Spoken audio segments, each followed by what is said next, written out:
Hello.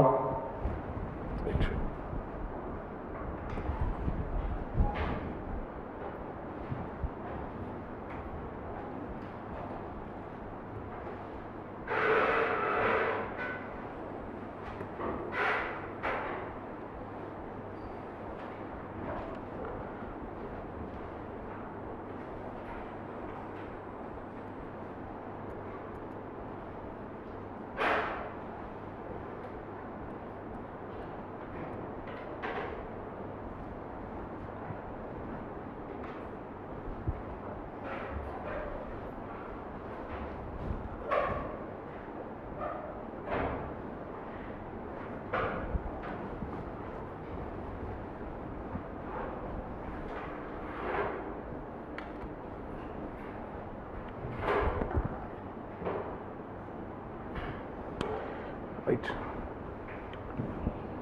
So, welcome back students to PSIR. So, for online students, the number is 9600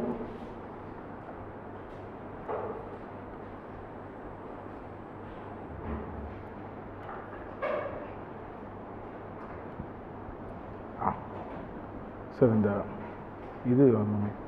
இதோட இது move பண்ணுறது இது remote ஒன்று இருக்குல்ல, குட்டி ரிமோட்டு, இந்த ஃப்ரண்ட் அண்ட் பேக் போடுறது உள்ளே போயிடுச்சா? Sorry, thank you.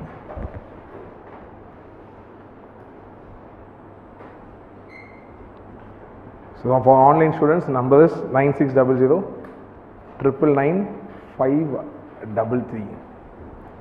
Right. Okay. So we will proceed with paper 1 section B today. So I believe that all of you would have read till making of Indian Constitution. So from now, like today, we will see the salient features of Indian Constitution. Then we will see preamble, and then we will go with fundamental rights and DPSP. See, as I already told you, I have already discussed, I will not be going much deeper into every aspect of fundamental rights, DPSP, what is required for your prelims examination. In that angle, we will not see. Rather, anyway, I will take all the fundamental rights, everything I will take it. But the discussion will be predominantly with regards to your PSIR. Okay, respectively PSIR. So most of the questions we will discuss how the previous year questions have come, and based on that angle we will generally be discussing these chapters. Okay, I hope how many of you already underwent all these things in GS prelims? I hope all of you, right? Every one of you? No? Please raise your hands. How many of you already? So already you know this, correct? Okay. So anyway, I will brief things. Okay. But it will not be very like prelims oriented or GS oriented. It will be purely will confine to the PSIR angle. The reason is very simple, because of the time limit. Okay. Ideally, within 4 hours, I have to complete salient features, preamble, fundamental rights and DPSP. That's impossible. So even I complete most of the things, the discussions regarding the DPSP, fundamental rights, amenability of fundamental rights, the relationship between the DPSP, preamble and fundamental rights, these course judgments, all these things I couldn't handle today. I will handle everything in the next class technically. So I will go slowly but even then very small discussions we will avoid, reason being lack of time. Okay, right. Let's see how the previous year questions have come from this particular topic. The first question, this is what I was discussing in the last class, how they was, see, the preamble of the Indian Constitution reflects itself as a social contract. Elucidate. Okay, this is a trend that has been started in the current year, that is 2022. Can anyone see this trend? If you actually see the question paper, how many of you, I am not very sure, how many of you would have seen this 2022 PSIR question paper? The 2022 PSIR question paper, technically there is a small little bit of amalgamation of paper 1 section A and section B. Okay, they tried to be a little bit philosophical in paper 1 section A, and with respect to paper 1 section B, your knowledge of section A they are trying to bring in a little bit. Okay, there is some trend they have started in 2 or 3 questions what I have observed in your section B this year, but we are not very sure whether UPSC is going to continue this trend or not. Okay, because before this current year everything was purely exclusive compartments. If you read political theory, if you are very good in political theory and you take 3 questions out of 5 questions in section A, then the possibility of clearing is superb. Okay, or if you are very good in Indian polity Indian national movement, then you get 3 out of 5 questions in section B, then again you have a decent possibility of getting good marks in PSIR. As I already told you, taking a lot of questions in section A will give you good marks. Okay, both in paper 1 and paper 2. That's how the trend is, general trend is. But with respect to other subjects like public administration, sociology, this trend is already there. Okay, the knowledge of paper 1 to apply in paper 2. Okay, so something that is already there. But with respect to PSIR, they were exclusive compartments. That's it. You read here, you vomit it here. You read some syllabus completely, you vomit it there. That's how we will generally proceed. But this year, they have started a small trend maybe, so that your knowledge in political theory, how you apply that in your paper 1 section B, probably it's one off year, we are not very sure. Okay, because such question paper did come in 2012 or 2013, I am not very sure. Again, in even that year, there is a small change in the trend could be visible in PSIR. Otherwise, from the next current year onwards of 2013-14, such trend was not there. For example, when it comes to paper 2 in 2013 or 2012, I am not very sure, most of the questions actually came from the section B part, that is India and foreign policies part. The questions on international relations, the comparative politics were very less. That was one off year, that's it, one off year. And in 2014 also a lot of extra questions, out of syllabus questions could be seen. Okay, and that was also one off year. Okay. Otherwise, generally the procedure, like what I have already said, exclusive compartments, you read in paper, whatever you read in paper 1 section A, you apply it there, you write it down. Paper 1 section B separate syllabus, paper 2 section A separate syllabus, paper 2 section B separate syllabus. You need not apply a lot of things here and there, your knowledge is not that required. All this is how the trend, general trend is. So, with respect to PSIR, next year what it would be, we are not very sure, but let's be prepared for everything. Okay, so you understand all the concepts. Also, I would suggest when you read certain things in Indian polity, you try to apply your political theoretical knowledge that you read in political theory in paper 1 section B also. So, try to apply yourself.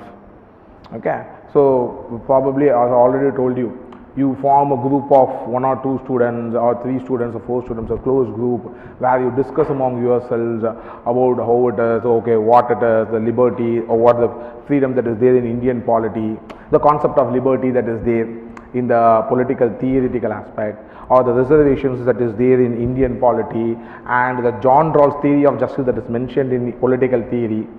All these things you have to discuss among your friends a little bit, have some knowledge about it. Okay. For this particular aspect, as I already told you, Rajiv Bhargava's political theory book will help you. Okay, I think you would have noted this. I already uploaded that in your PDF drive, so download it. Okay, Rajiv Bhargava's political theory book. The one advantage of that Rajiv Bhargava and Ashok Acharya's book is that all the examples of political theory, to explain the concept of political theory, they would have taken it from Indian Constitution. Okay, all the examples. So it becomes easier for a debate. Okay, that particular book. Even in our notes, the 375 page note which I have given you, that is the PDF drive, I think already have downloaded it. That I have taken a lot from Rajiv Bhargava. Okay, Only to cater this particular need, I have cut and pasted a lot of things from Rajiv Bhargava, in the sense the most important thing that is required for your understanding, because Rajiv Bhargava, as I already told you, gives examples from Indian constitution on it. Okay, so always keep this in mind, guys. Okay, so this first question, preamble of Indian constitution reflects itself as a social contract. Mention the founding principles that define Indian constitution. Indian constitution is a lawyer's paradise, Ivor Jennings, the significance of the preamble. Okay, all these questions we might not be in a position to answer it now itself, but once the total syllabus is over, you will be in a position to answer all the questions, right? Fine. Indian constitution. Already we have discussed extensively about what is the constitution, all the other things, so I don't want to repeat it and waste time. Let's directly jump into the salient or important features of Indian constitution. There are many important features of Indian constitution, but I have listed some most important features for preliminary understanding, preliminary explanation. Then other important features I will put as an extra slide, so that I will explain you a little bit later. Okay. So as you know, any polity for that matter must have a clear cut framework. Okay. What kind of the government that is going to create, okay, and what kind of the freedoms that is going to give. Okay, these are something that every constitution, that is what we call it as a framework of every constitution. That becomes the most important feature of the constitution. In other words, how this constitution differs from the another constitution. Okay, so I have listed some most important aspects. One is republic. Okay, we will see one by one what it is. Right now, just see it and observe it. Then I will explain everything. Okay.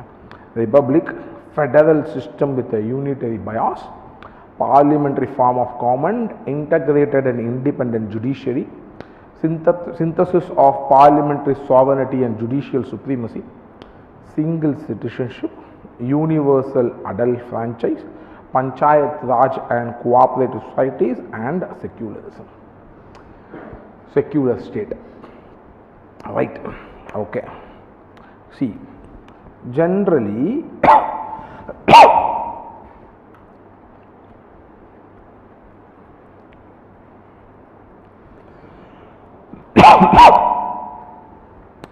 this thing should have been in your political theory part 1 syllabus, paper 1 section A syllabus, but unfortunately it is not there.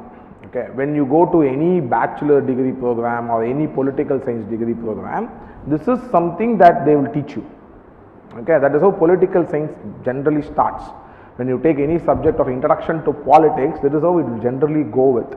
So you have to understand what are the different types of governments, how they vary among themselves, what are the classifications, all these things that is there. But in our UPSC syllabus, it is not there. Okay, we generally go directly from a little bit of lot of philosophical point of view, political theory, Western political thought. Generally these things are not there, missing in our syllabus. Even in the paper 1 comparative politics section, this is not paper 2, I mean comparative politics section, this is not highly dealt with. Again, there is not there in the syllabus. Okay, that is something that is unique, but if you go to the net JRF syllabus, everything is there. When it comes to UPSC, it is not there. So what I thought is, like, because this is fundamental for understanding polity, so let's start with this so that we can easily see how Indian constitution is different from other constitutions. Very simple understanding, very simple understanding. Online students, please listen carefully. Then and there, if you have any doubt, immediately message me. I think this is the number 9600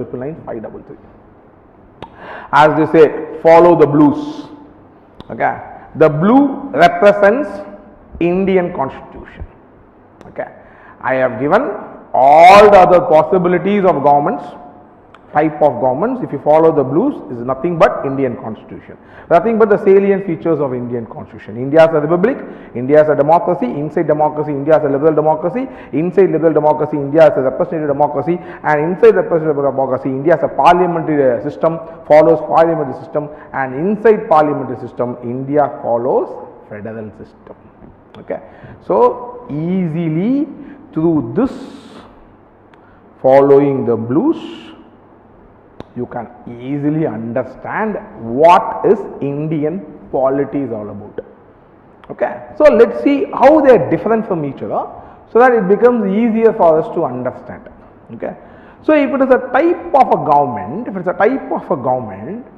either it could be a monarchy or it is a republic. Okay. Either it could be a monarchy, I will come with the slide everywhere, so do not worry. Okay. Either it could be a monarchy or it could be a republic. Inside a monarchy, it could be an absolute monarchy or it could be a limited monarchy. Okay. What is a monarchy? Rule by king. Okay. Rule by king. That is the thing but a monarchy. Right. What is a republic? Where the head of the state is basically elected. So there are different meanings of republic in political science literature. Different meanings of republic. The initial meaning of republic during the Aristotelian times or the Machiavellian times is basically comes like this: how you enjoy your freedom by giving a public service. Okay, a republican is a person who enjoys freedom by giving public service. That is how the meaning of republic first came. But India now this meaning of republic, what we have used in Indian constitution or probably for all the other constitutions, is simple. The head of the state is elected. In a case of a monarchy, the head of the state comes by hereditary, based on the culture or the tradition. Correct? So, it was a type of a government, understand, either it could be a monarchy, see, follow the arrows guys, so that it becomes easy for you to understand, or it could be a republic. Okay? And if it is a monarchy, either it could be absolute monarchy, like how in Saudi Arabia it is an absolute monarchy, or it is a limited monarchy where the powers of the monarch has been extremely reduced, like how the British work. It's a purely limited monarchy. Okay. Parliament is almost superior, it is a supreme parliament, but for the namesake they have some kind of a monarchy, what we call it as a limited monarchy. Okay. So that is how a monarchy type of government. See, inside the limited monarchy all these things will apply, but I have not extended this slide because we do not have space for that.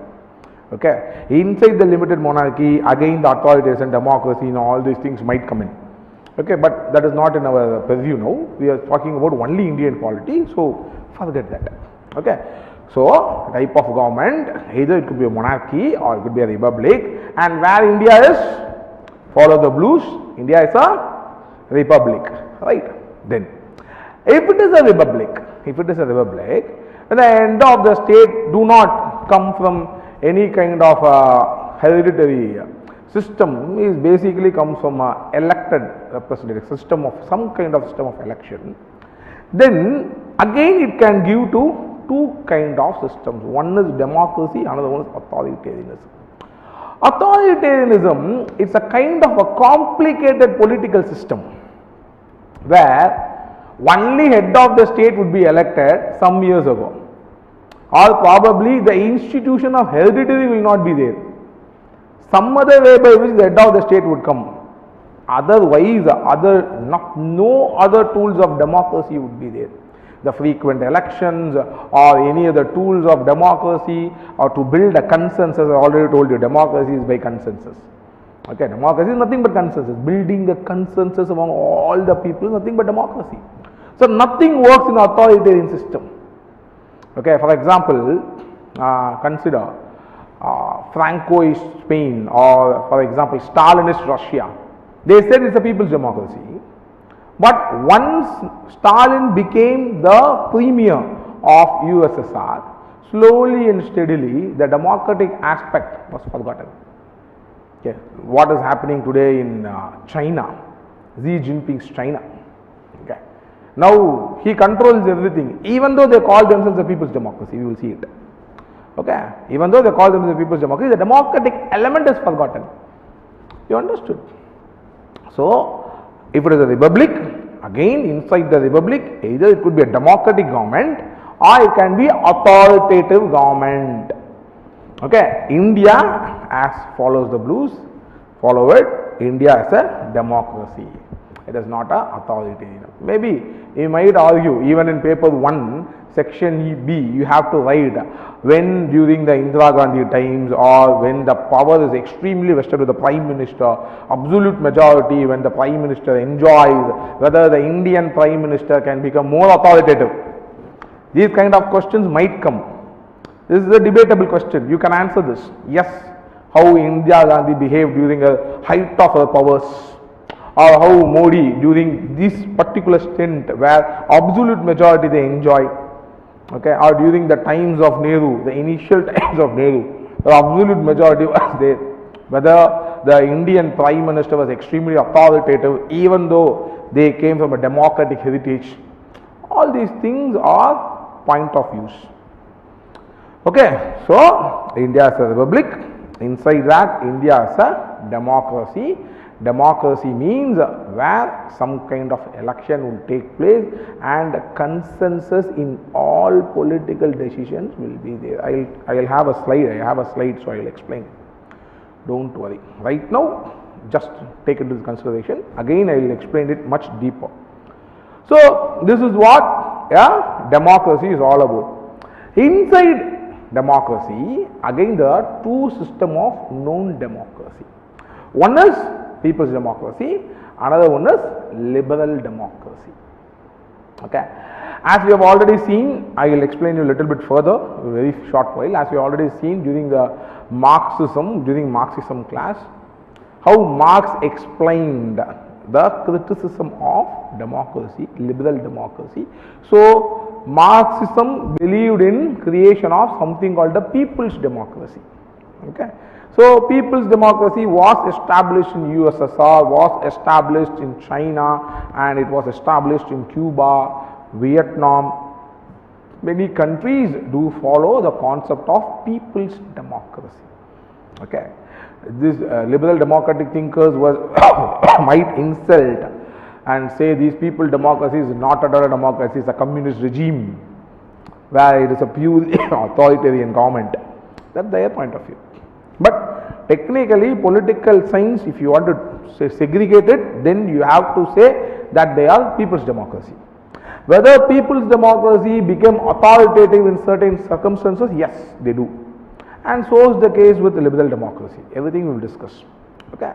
So monarchy, republic, inside that India is a republic, democracy, authoritarianism, inside that India is a democracy, and there are two types of known democracy. One is people's democracy, which is being championed by Marxist regimes, and another one is liberal democracy, which is being championed by liberal regimes, and India is a liberal democracy. Okay. And inside liberal democracy, there are two kinds of system. One is direct democracy, another one is representative democracy. Direct democracy is where for every issues directly the people will decide. Representative democracy is where, like how in India we generally create our representatives, MLAs and MPs. That is what a representative democracy is all about. So we have a representative democracy in India. So India is a republic, India is a democracy, is a liberal democracy, is a representative democracy. And inside representative democracy, there are again three systems.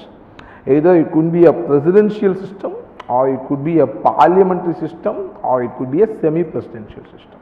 Okay, I will explain it. Now it is not the correct time, I have a separate slide for it. Okay, presidential system, parliamentary system and semi-presidential system. Inside that, India follows parliamentary system. Right? And inside it, again, it should be divided based on division of powers, whether it could be a unitary system or a federal, unitary, federal. Inside it, India is following a federal system. Right? So, what is India's polity, guys? It is a republic, it's a democracy, inside democracy, a liberal democracy, it's a representative liberal democracy which follows parliamentary system and which is federal in nature. Any doubt in this? Okay, always remember this graph of the different types of government. that the world has shown, world has created. Okay, so all governments across the world now, I think so there is almost 197 it's been accepted by UN. Okay, I don't know the data, cross check the data. Okay, how many states is there according to UN, United Nations. Okay, so any one of the state you could put into this, anywhere in this. These are the maximum known as of now. Okay, something they would say aristocracy, oligarchy, all these things we'll see it later. Right now we don't have any aristocratic system or oligarchic system that actually functions. Okay, yesteryear constitution did have aristocratic system, did have oligarchic system, but today it is not there. So I have not included aristocracy and oligarchy inside this classification guys. Okay, any doubt in this? Again, see it, observe it, follow the blues to understand India. Okay, always this should always come in your mind in exam also. Okay, what is India's polity? Right. Okay. Now let's explain every salient feature of Indian constitution in the most simplest of way possible. First one is republic. As I told you, the head of the Indian state is elected by the people of India. In case of India, it is not a direct election, but it's a indirect election. Because that was there in the Indian constitution, there was debate during the constitutional assembly, when the constitutional assembly was there, lot of debates took place. And Ambedkar, the others felt that because India is going with a parliamentary form of government where president is only a nominal head, a head who does not have any powers. All the powers is vested with the prime minister and his council of ministers. In that case, they felt, why should we waste money to go with the direct election for the president of India? So the debate was there in Indian Constitutional Assembly. So they finally decided, so let's not waste money for a nominal head. So let's go for an indirect election based on the people who already got elected by our own people.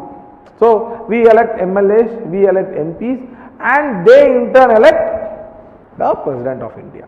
So India has created such a system, but made sure that Indian Constitution made sure that the head of the Indian state is elected.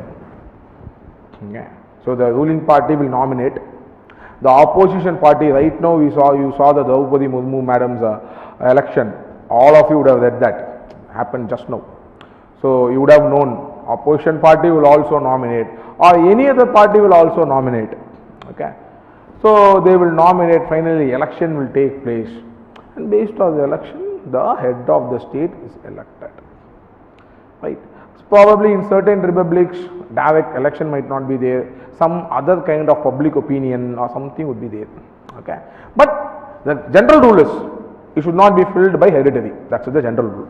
Right. Okay. That is what a republic is all about. Democracy. Read the definition of democracy very clearly to understand what is a democracy. Democracy is a system of government where political decisions, that is decisions regarding governance of the country, is taken collectively by all the adults in most cases. Technically, collectively by all the citizens. Okay. But generally we don't allow the children to vote. That is the reason I put adults here. Okay. Of the country. It is a system where consensus prevails among all the people regarding their governance. Okay, that is what a democracy is all about. Ernest Barker, I think I already told this. Ernest Barker defines democracy. How he defines democracy? Democracy is consensus at all the three levels: at the basis level, at the regime level, at the policy level. Okay, if you call India as a democracy, then at the basis among the people there should be consensus about all the institutions that is there at the basis, at the grassroots level. So a country should strive to create such a consensus. Not only election is a democracy, the typical meaning of democracy is not elections, bringing out consensus. You understand? So every issue there should be some consensus. What should be done, how it should be done. All the people should concur to some common point. The very idea of democracy is bringing people to some common point. You understand? Okay. So that is what J.R.S. Barker said. Democracy is bringing about all three levels. At the basis level, at the grassroots level. Then at the regime level. How the president should be elected. How the prime minister should be elected. How the council of ministers should be elected. There should be a consensus. Okay, the people should know how it has been done. You understand? So that is what a democracy. Then at the policy level, what kind of policy that we want? Educational policy. What kind of educational policy? New education policy has come. New migration policy government takes. Or foreign policy. Everything. There should be a consensus among all the people of the citizens. Among all the citizens of the country. Among all the people. You understood? That is what a democracy. To get the consensus done, you have election. So, election in itself is not a democracy. Can you understand? Election, just because you conduct election does not mean that it's a democracy. Conducting election, it's a means to achieve the end. What is the end? Creating consensus. Always remember this. End is creating consensus.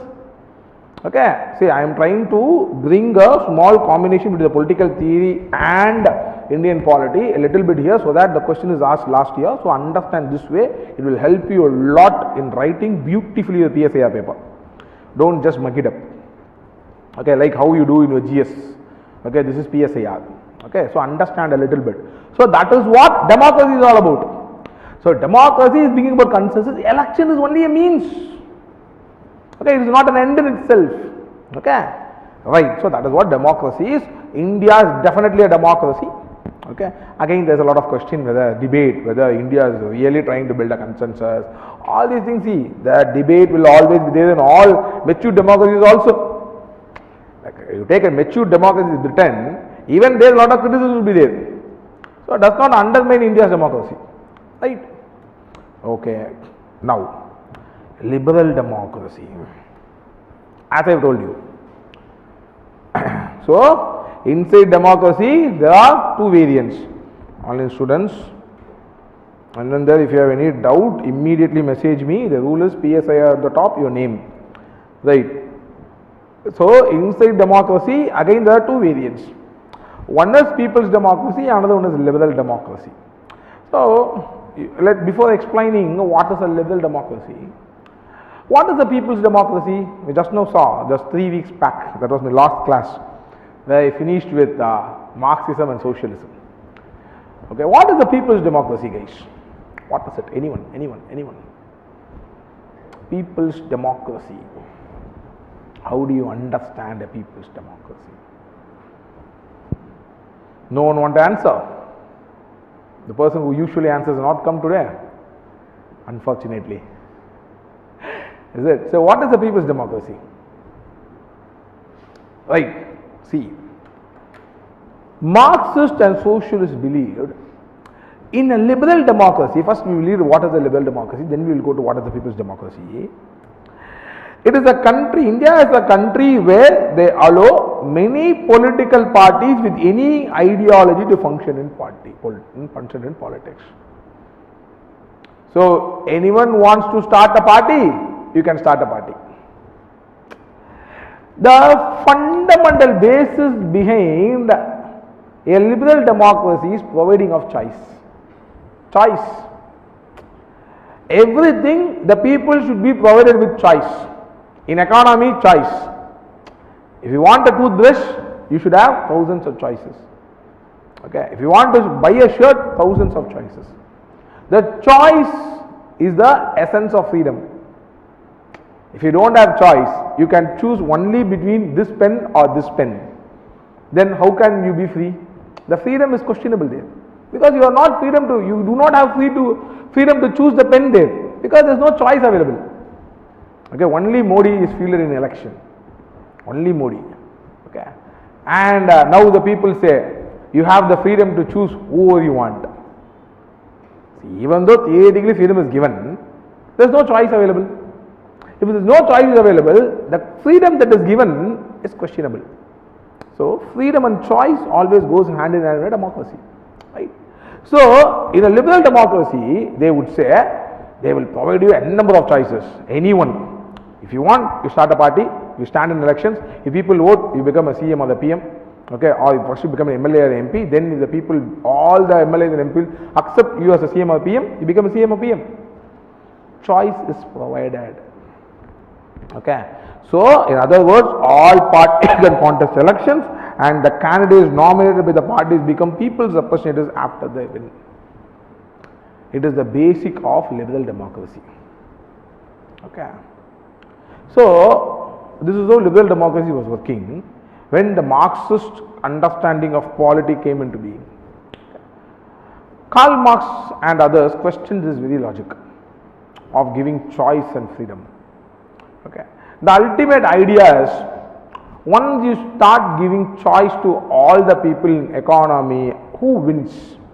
You already know how the Marxist understanding of capitalism and political economy, already we discussed heavily about it. So Marx categorically said, the person who is having the economic power invariably controls the political power in a democratic setup. He has money, he gives a lot of money. Okay, he institutes, he tinkers with the institution in such a way that you give hegemony, you give leadership to the people who is already there in power. You accept. So again and again they are elected in India, Tamil Nadu. 50 years, more than 50 years, Dravidian parties are ruling us. Okay, we don't have the mind to go beyond the thinking of, we do not have the thinking to go beyond the Dravidian parties. Why? Simple logic, the concept of political economy. The people who are in the ruling ideology. Simple. They create an ideology in such a way that they always rule. For Dravidian parties, they create an ideology in Tamil Nadu, as such they always rule. Either it's a ADMK or DMK, both are Dravidian parties. Okay. The ideology of ruling party, ruling ideas. Okay, you understood. So Marx said this is the problem. So what should be done? So he said, before a real democracy comes into being, the institution of private property should be completely abolished. Only after abolishing the complete private property that is there is no domination in the economic base, the mode of production. Because of private property, the real democracy will function. That is what is called as people's democracy. People's democracy. So in a people's democracy, first thing is the abolition of private property. For abolishing private property, you need the vanguard party called the Communist Party. So they said the Communist Party will be the only party, but the people will be given choice to vote among the leaders of the Communist Party. Okay. So it is not that you will not be provided any choice in a people's democracy. You will be provided choice, but only within the Communist Party lineage. You will be given a choice of choosing Xi Jinping or some other person. You understood?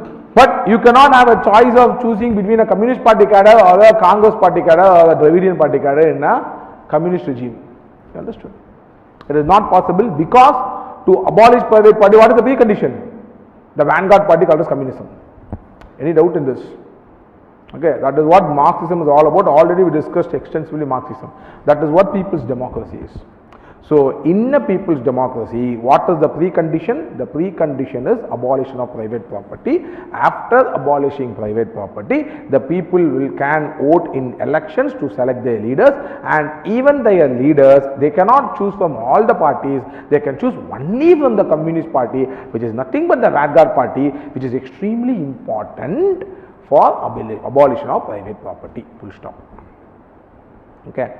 This is how a people's democracy and a liberal democracy is different. Here, all parties can stand in election. There, only communist parties can stand in election. Here, abolition of private property is not done. Anyone can have private property. Even a person who has 300 crores of asset can stand in election. The person who does not have even 1 rupee of asset can stand in election. There is no nothing, okay, limit. But there, if you have a private property, you cannot stand in election. In other words, first of all, you cannot have a private property because of the rules that is there. Whether China is a truly a people's democracy after allowing a private property, question of debate. All these things not required right now. Okay, we will discuss all these things not in syllabus. So individually, if you want, we will discuss later. Right. Okay, so understand. So India is a typical liberal democracy, guys. Any doubt in this? Any doubt in this? If you have any doubt in understanding the theoretical base behind India's polity, please ask. Please ask. It becomes very important to understand the theoretical base behind India's polity. So India is a democracy. Inside democracy, India is a liberal democracy. Okay, it is not a people's democracy. Why India is not a people's democracy? Because we have the institution of private property and we have all parties, not just Communist Party, all party. So India definitely is not a people's democracy. Right? Okay. Now let's go to the next one. So inside liberal democracy, as I already told you, there could be two things. What are the two things? Either it can be a direct democracy or it can be a indirect or representative democracy. Correct? It can be a direct democracy or it can be an indirect representative democracy. India follows the system of representative democracy. What is direct democracy? See the figure, easily understandable. People vote, directly they create laws and rules. Okay, there is no representative. For every law, the people will vote. For every law. For example, today what happened? The new educational policy has been framed. Okay, and it has to be passed. For example, it has to be passed. Or a new law regarding cigarette smoking has to be passed. Or a new law regarding accumulation of or taking over of any religious institution has to be passed. Something of that case to be passed. Here, who will pass it? Our representative will pass it. Okay, the MLAs or the MPs, the case may be, who we are elected, will pass that in the parliament. The people will not be voting directly. Whether you want new educational policy or not, whether you want the cigarette smoking or not, whether you want the helmet or not, the people will not be voting directly. Okay, we will not be voting directly. These decisions would be taken by the MLAs and MPs on our behalf. But in case of direct democracy,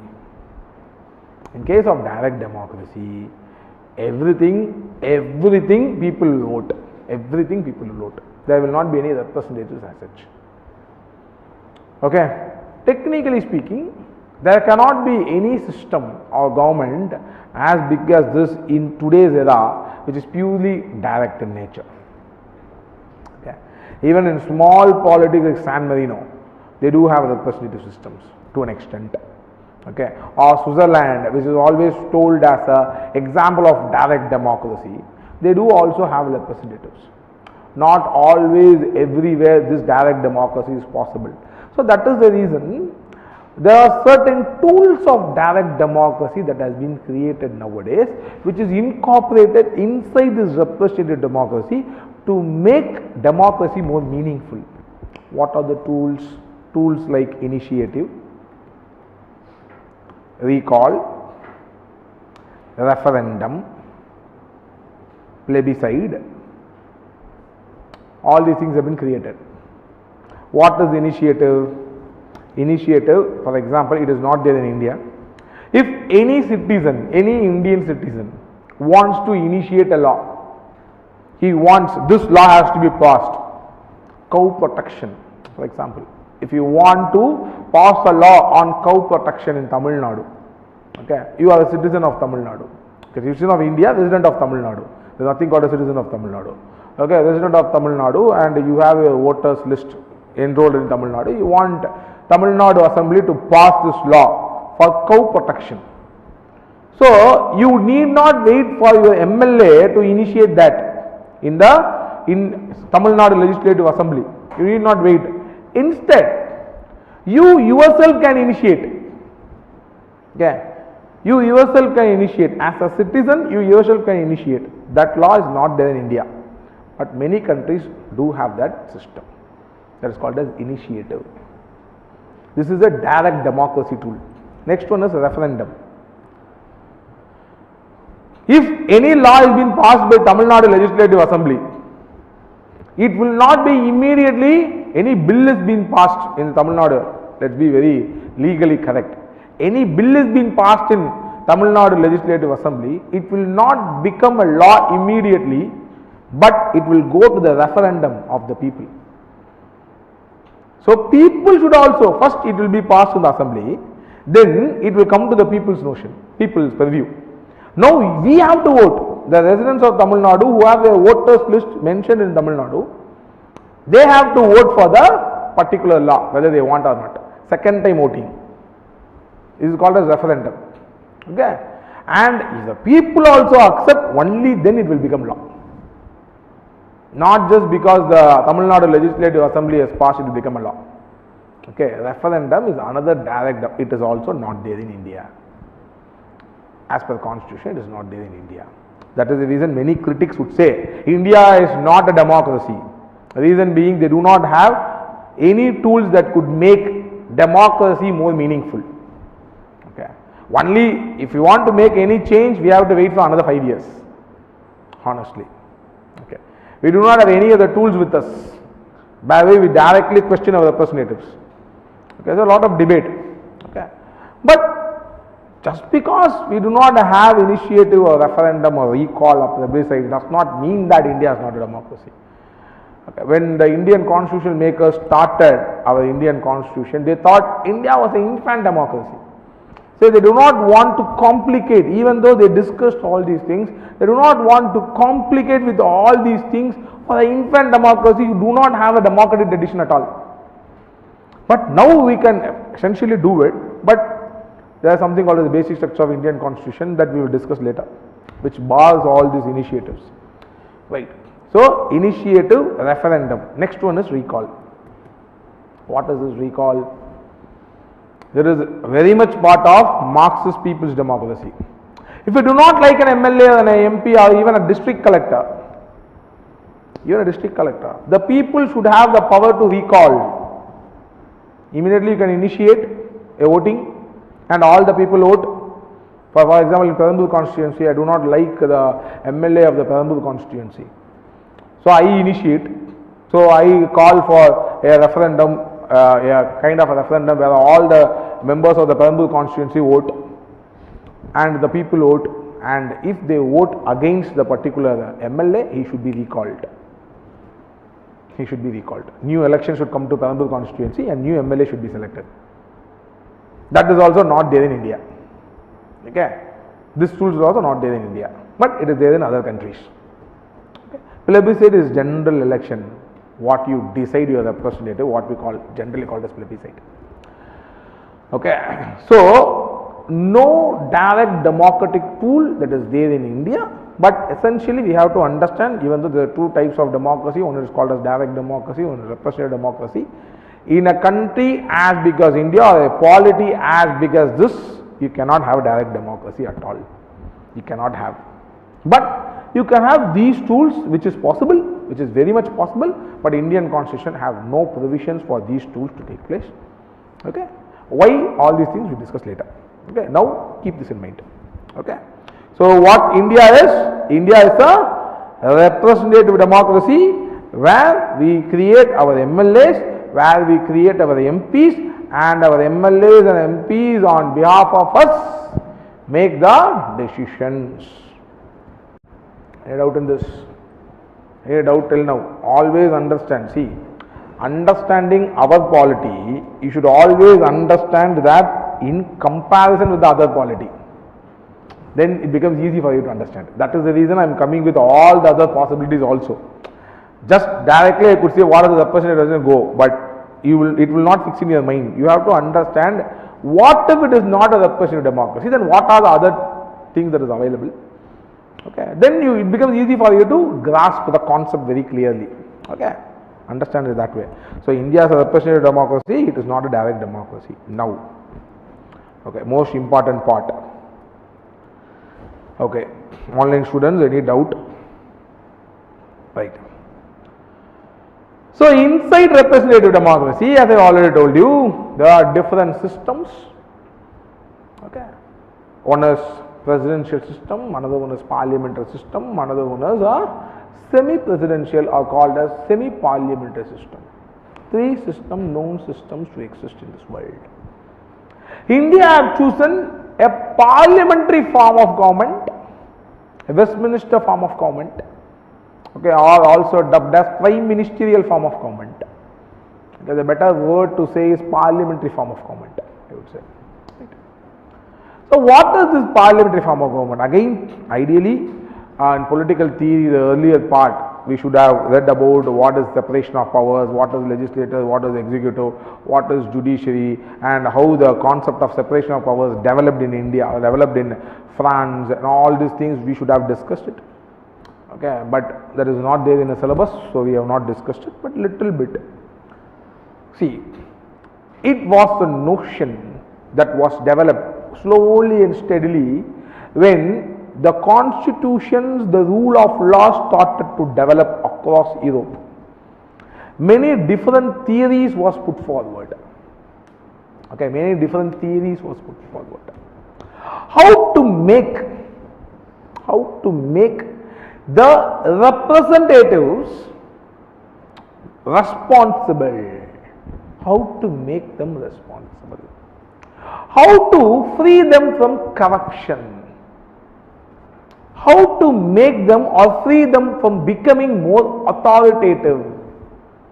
See, power corrupts, absolute power corrupts absolutely. Correct? Power corrupts, Lord Acton's famous statement. Power corrupts, absolute power corrupts absolutely. So, there is a possibility that a representative of a people becomes so powerful and he becomes extremely authoritative in the longer run. Extremely authoritative in the longer run. So, how to negate it? How to negate it? So, many theories started to come. Okay. And two most important theories that was accepted by everyone inside the liberal tradition was separation of powers and division of powers. So, separation of powers gives legislature, executive and creates this parliamentary or presidential form of government, and the division of powers creates whether a unitary, federal or confederal form of government. We will see it in the next slide. Okay. So, these two theories was accepted inside the liberal tradition. One theory came outside the liberal tradition, was nothing but the Marxist theory of people's democracy. Okay. So, what is the logic behind this theory? Negation of power, accumulation of power in the people's representative. So, when this concept of democracy, when this concept of liberal democracy, when the concept of rule of law, when the concept of constitution was developing in Europe, they wanted to negate the accumulation of power in one person's hand or one institution's hand. So, how to do it? How to do it? Okay. So, one of the famous theories is called as separation of powers. What is this separation of powers? The rule of law simply believes one thing, okay, that is, the people should not be administered or ruled by a dictate of one person, but they should be ruled through law. Through law. A written law, rule of law. So, law becomes fundamental in ruling of the people. Law becomes fundamental in ruling of the people. So, if law is fundamental in ruling of the people, if law making, the way by which you make law, and law implementation, the way by which you implement law, and law adjudication, checking whether the law is correct or not, is been vested in one person's hand, like me, see, for example. Okay, everything is vested in me. So, what will happen? In a course of time, I will become extremely authoritative, like a king. And I will make a law in such a way that my son becomes a king. Okay, the democracy will be dead then, correct? Because I make law, I implement law, I also judge law. Everything I do, or one body of person does. Everything one body of person does. Making law, implementing law, adjudicating law. Adjudicating is checking law. The word adjudicating means checking law. Whether the law is correct or not, whether the law is implemented correctly or not, it is called as adjudicating. Okay. So to negate this, the concept of separation of powers emerged in France. Okay, so simply they said one thing: for the better polity, there should be three different institutions. One person or body of persons should make laws. Another person or body of persons should implement or execute laws. Another person or another body of person should adjudicate laws. Understand? So these things should be done by three different groups. This is a kind of an idea that developed. What is the reason for developing this idea? Negation of accumulation of power in one hand, which makes democracy more authoritative in the longer run. You understood? So just to negate such a possibility, they wanted to create separation of powers. Okay. The pure separation of powers could be found in presidential form of government.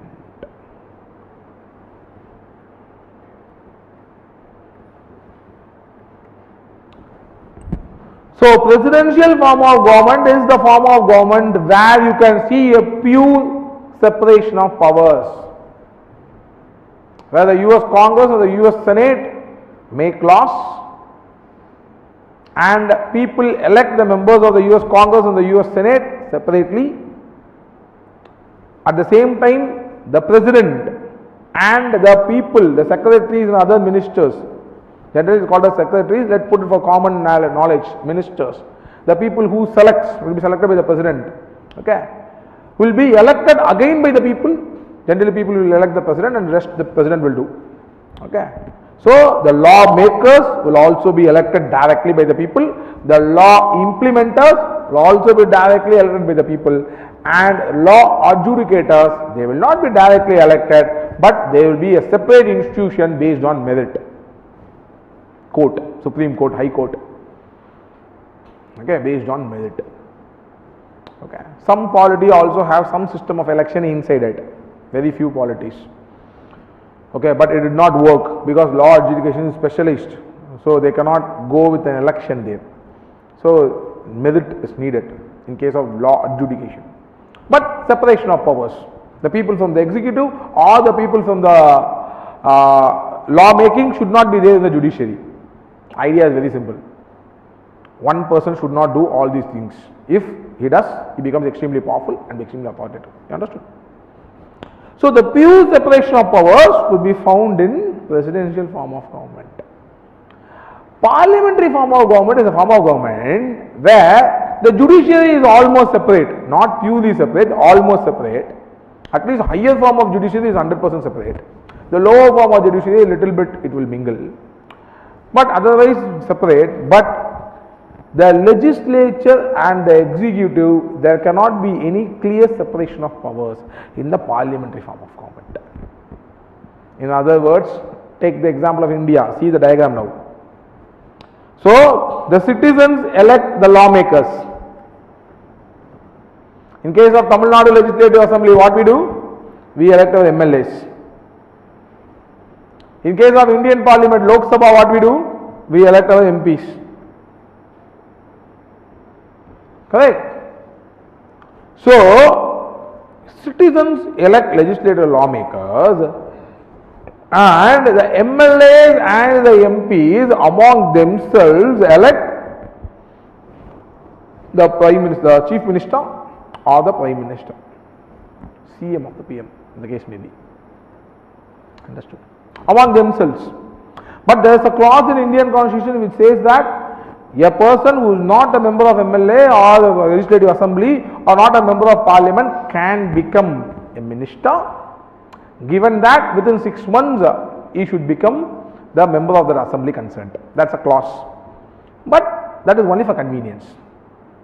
Otherwise, the simple logic of a parliamentary form of government is people elect only lawmakers.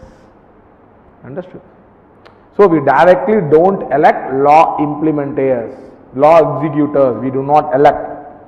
But those lawmakers among themselves among themselves would elect the people who implement the laws. So MLAs will elect the CM and the Council of Ministers. The MPs will elect the Prime Minister and the Council of Ministers. Any doubt in this? This is called as parliamentary form of government. So the concept of separation of powers was accepted pure form, in its purest of form. In its purest of form. In the presidential form of government. A little bit it is accepted in the parliamentary form of government. We will see a little bit later how it is varying.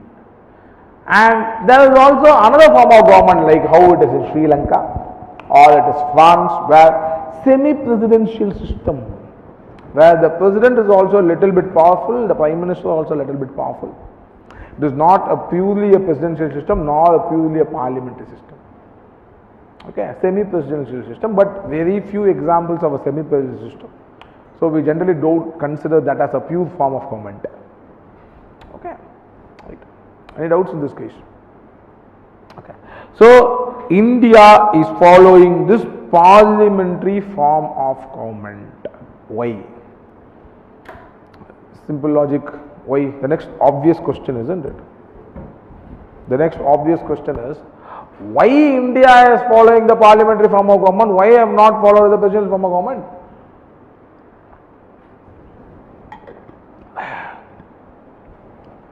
Anyone?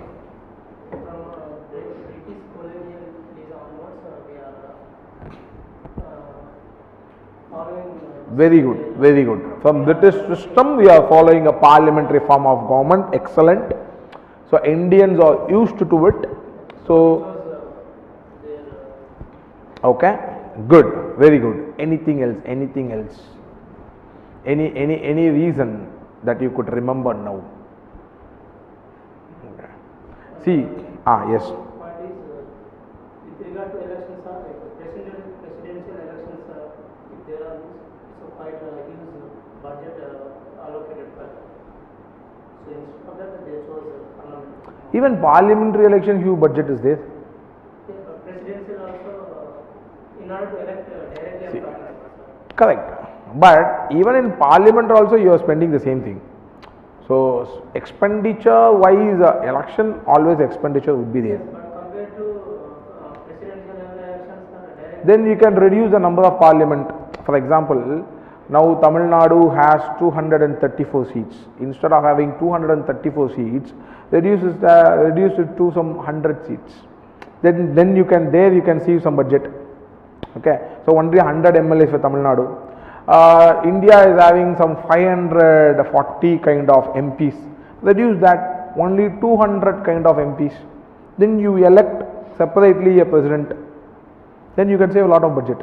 In fact, in that case, the budget will be much lesser also. Correct? So budget cannot be one reason. First one is absolutely right. But singling out a budget may be third or tertiary or the fourth kind of reason. Anyway you can work out a budget. Okay, if you really wanted to go with the parliamentary or presidential form of government, really you could have worked out some kind of a budget. Right? Okay. Any other point of view, guys? Any other point of view? Yes, please. the executive is responsible to Okay. Very good. See, that is one of the most important discussion that took place in the Constitutional Assembly debates. What he has said, the concept of responsibility. Always remember this. Okay, now it has become very, very famous. Okay, why now it has become very, very famous is one nation, one election concept that has been floated by the union government for the very past 1 or 2 years. We will be hearing this one nation, one election. So a lot of articles, the judicial experts are writing about whether it's a possibility, one nation, one election. Okay, so what Ambedkar said during the Constitutional Assembly debates and all the other things, now again and again it has been rewritten. Many articles have come. So what Ambedkar said, okay, is very simple. Ambedkar said there are only two forms of government, known forms of government. One form of government, as he has said, gives a lot of responsibility. Okay. Another form of government gives a lot of stability.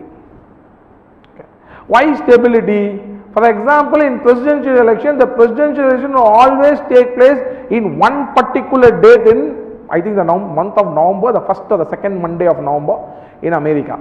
So the date is fixed. The date is always fixed. You understand? So even if they elect a president, the Joe Biden has been elected now. So if Joe Biden dies, immediately the vice president becomes the president.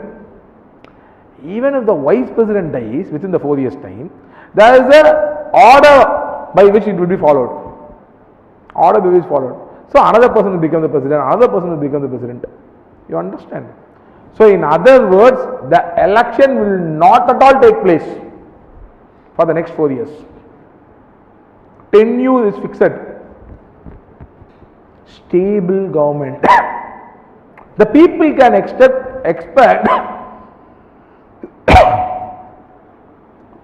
the people can expect stability in government. Yes, please. Even in the presidential form, the president is responsible to the people, like citizens. We'll come there. We'll come there. In what form he is responsible? That's the question. Okay. 4 years the election is there. Okay. He cannot be removed. If there is no point of removal by the people, then how he is responsible? That's the question. Here the government will fall. I'll come there. Okay. So it's a stable government. Okay. But the president, whether he is responsible, see, in 4 years he cannot be removed. The person with so much of power, the American president supposedly have so much of powers, he cannot be removed. Okay, only to the cause of impeachment, that too, see, none of the American presidents could be easily removed. Okay, but Bill Clinton, in one thing it was passed, next thing they cannot pass it. Okay, so removing American president is not that easy. So powerful, if he takes anti-American policies, he is not at all responsible to the people who have elected. He makes lot of ordinances without the consent of the Senate or the Congress, which is ideally have to make laws. Okay, Senate or the Congress, ideally they have to make laws in America, but the American president is also vested with ordinance making power, so he makes lot of ordinances also, which goes against the wishes of the American public. Technically, there is no tool that is available to question the American president, because the tenure is stable. For the next 4 years, he will be the American president unless and until he is being impeached by a lengthier process. But in case of a parliamentary form of government, if the government is not responsible, okay, you understand, the Prime Minister and the Council of Ministers is responsible to the legislature. The people elect only the legislature. There is a possibility that the government might fall and election come immediately. There is a possibility. Okay. So these executives, the Prime Minister and the Chief Minister, since they are elected from the Parliament, from the legislature, it is believed that they will be more responsible. How the responsibility is ensured? In every day, parliamentary discussion is taking place. Thousands of starred questions, unstarred questions, many methods that is there. Discussion is being televised, and the ministers are put in hot zones to answer things. The people are listening to it. So the minister has to answer in the parliament about the question that is asked, about the policy that they have made. You understand? So every day the minister, the person who is implementing the laws, is made to answer about the way by which he is implementing on the floor of the parliament. Every day. You understood?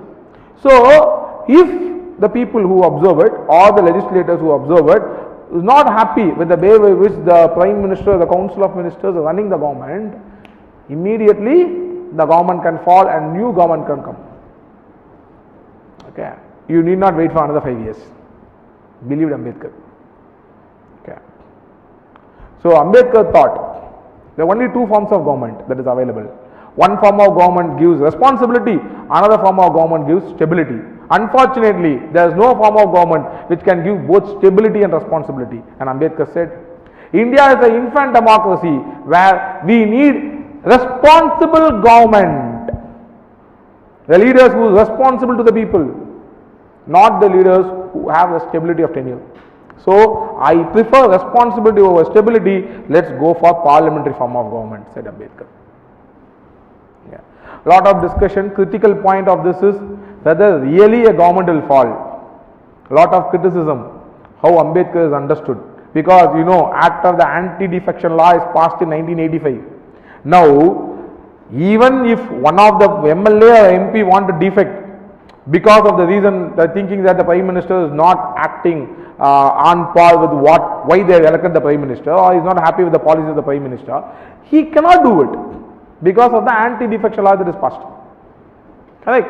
So, the question of government falling, which Ambedkar believed that will happen, is has not at all happened in the 70 years for the very reason why Ambedkar thought. For other political reasons, the government has fallen. For other political reasons. Every 1 year elections have come. For example, in 1998 and 1999, the election came why? Because Jayalalitha withdrew the support of BJP. See, that is a political reason. That is a purely a political reason. That is not of the interest of the nation. Jayalalitha might argue that was of the interest of the Tamil people, I withdrew the support, so elections came. But again BJP won with a thumping majority, and Vajpayee ruled for another 5 years. That is a different story. Okay. But for political reasons, Jayalalitha withdrew support and the government fell. But for the reason how Ambedkar believed, lack of responsibility, it has not happened, says lot of critics of Indian constitution. So many people right now that Ambedkar is confused with responsibility and stability. All these things is debates, open debate. Okay. So how you understand? But otherwise, this is how the constitution makers thought. Understood? Okay. So there are only two forms of government. One form of government gives more responsibility, another form of government gives more stability, and that is presidential form of government. Responsible government is the parliamentary form of government. Why it is responsible? Because the executive is selected from the legislature. If the PM or the CM is not behaving on par with the MLAs and the MPs, the MLAs and the MPs can remove the PM or the CM. The government can fall, the new election can come. This will ensure a lot of responsibility, and the parliamentary discussions, everything will create a lot of responsibility. Hence they thought India is an infant democracy, we have to create a responsible government, hence came parliamentary form of government. Okay. And the other reason what he said is also right. India is used to parliamentary form of government a very long year. So many constitutional, during the constitutional assembly debate, many people do not want to change it. They thought, let's go with what we are already used to. Okay. That is the reason even in elections, India follow first past the post system. Correct? There is again a debate that is going. This thing we will discuss in the electoral system column. That is there in the syllabus. We will discuss it later. But little bit food for thought. Okay, India is following a first past the post system. Even that was discussed during the Constitutional Assembly debates. Okay, whether really India have to go, because first past the post system is one of the most simplest form of electoral system that is available, most simplest form. And yeah, as you know, the first past the post system also do not check majority. Correct? For example, in Tamil Nadu, take the Perambur constituency for example, there are 5 people who contested election. Okay, 5 people, 5 political parties contest election. The person who won the election got only 33% votes, 34% votes. What does it mean?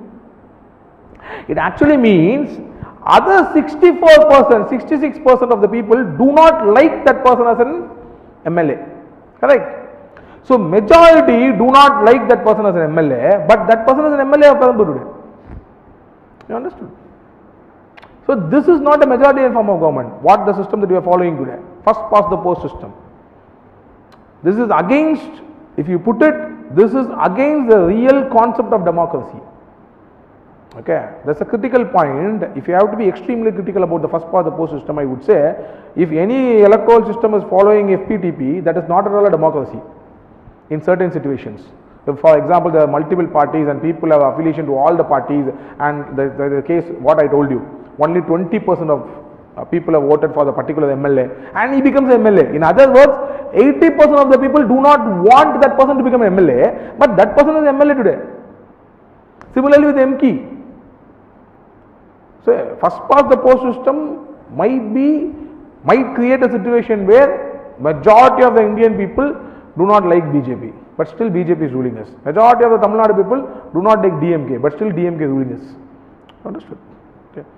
But still India went with the FTP. The same reason. Reason is the same. Because India is used to FTP. First past the post system. India is used to it. So during the Constitutional Assembly debates, when it came, they discussed and said, let's go with it. Reason being, we are used to it. Okay. Suddenly, if you migrate to any other majoritarian system or any other proportional representative system, the representation where true democracy could be realized, then becomes tougher for the Indian public to understand that concept. Okay. So they said, okay, let's go with FPTP. But today, lot of discussion is happening. Okay. Whether India is ready for proportional representation. Again, what stops? Basic structure of Indian constitution stops. Whether the concept of basic structure is good or not, it is debatable. For certain things it is good, but it has also ruined the country to a greater extent. That is my personal point of view. Okay. So basic structure, it has also saved the country to a certain extent. It also ruined the country for a certain extent. Certain good things have been stopped, certain bad things also been stopped. Okay, we will discuss what is the basic structure very soon. Okay, probably next class. Right. So any doubt in this, guys? What is the parliamentary form of government? Why India went with a parliamentary form of government? Any doubt in this? Online students, if you have any doubt, tell me. Right. Once you are very clear with the basic concepts, it becomes easy for you to understand. Okay. So either way, always remember the lecture, always take notes from what I say. Before the exam also take the notes, read it and go. Even the question, if they ask, like how they asked, combining your political theory knowledge and Indian polity knowledge in your PSIR, you will be in a position to answer these questions. Okay. Any kind of debate that is asked, okay, kind of discussion that we put in class, okay, if you remember those discussions or you have taken the notes of the discussion, okay, then you can actually answer it much better. That is the reason we are taking a lot of pain in explaining a lot of things, right? Okay. Next important aspect is federalism. So as I have already told you, to negate the accumulation of power in one hand or one body of persons, two concepts were accepted inside the liberal tradition. Two concepts were accepted inside the liberal tradition. What were they? One was concept of separation of powers, another thing was concept of division of powers. Okay. What is this division of powers? See, simple. Federalism, let's read it. It means presence of two or more governments. See the diagram. You have a central government and you have Tamil Nadu government. So the powers are being divided. Certain powers with respect to the people of Tamil Nadu is being divided between the central government and the state government, Tamil Nadu government. Okay, the powers are being divided. So it means that presence of two or more governments, each deriving its exclusive powers in policy making and administration from a strong written constitution. Very, very important term. In such a way that the powers of the constitution governments cannot be diminished or altered without the consent of the concerned government. A typical definition of federalism.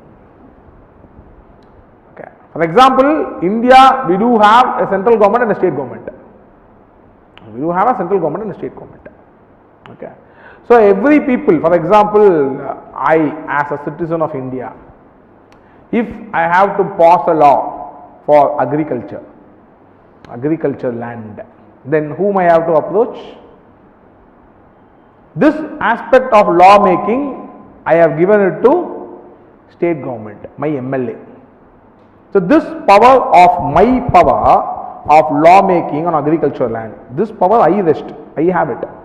Okay, I have it, this power I have it, but I have given this power to which representative? My MLA. Agricultural land. So where it is mentioned? In Indian Constitution. In which schedule? Schedule number 7. Beautiful. Okay. So it is mentioned in the schedule number 7. So my power of making a law in this particular aspect, I have created a representative. It is nothing but an MLA.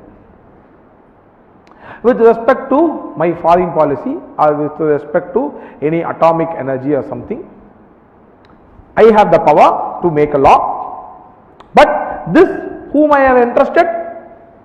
An MP. Okay. So if I want to make any law regarding my foreign policy or any law regarding my atomic energy or something like that, then whom I have to approach? My MP. Again, I have the power of law making, but I have created a representative for another 5 years to exercise that power in behalf of me. So every case I have 2 representatives. Every case I have 2 representatives. I cannot directly make law, but I can approach an MLA or the MP as the case may be. Did you understand? Simply understand. Understand from the bottom rather than from the top. So I am sovereign in the collective capacity. All of us are sovereign. All of us has the power to make laws that is going to help us. Whether regarding agriculture or regarding employment or regarding education. In case of education, whom I should approach? I can either approach the MLA or I can approach an MP. Why? Because education is there in the concurrent list. So in other words, if as a citizen of India I want to make any law for education, I have entrusted both the representatives for this case because it is very important. Understood? That is how. So representation is no one representation, it is 2 representation in case of 2 or 3 representation in case of federalism. But consider a government like a unitary government. Okay, sorry, spelling is wrong.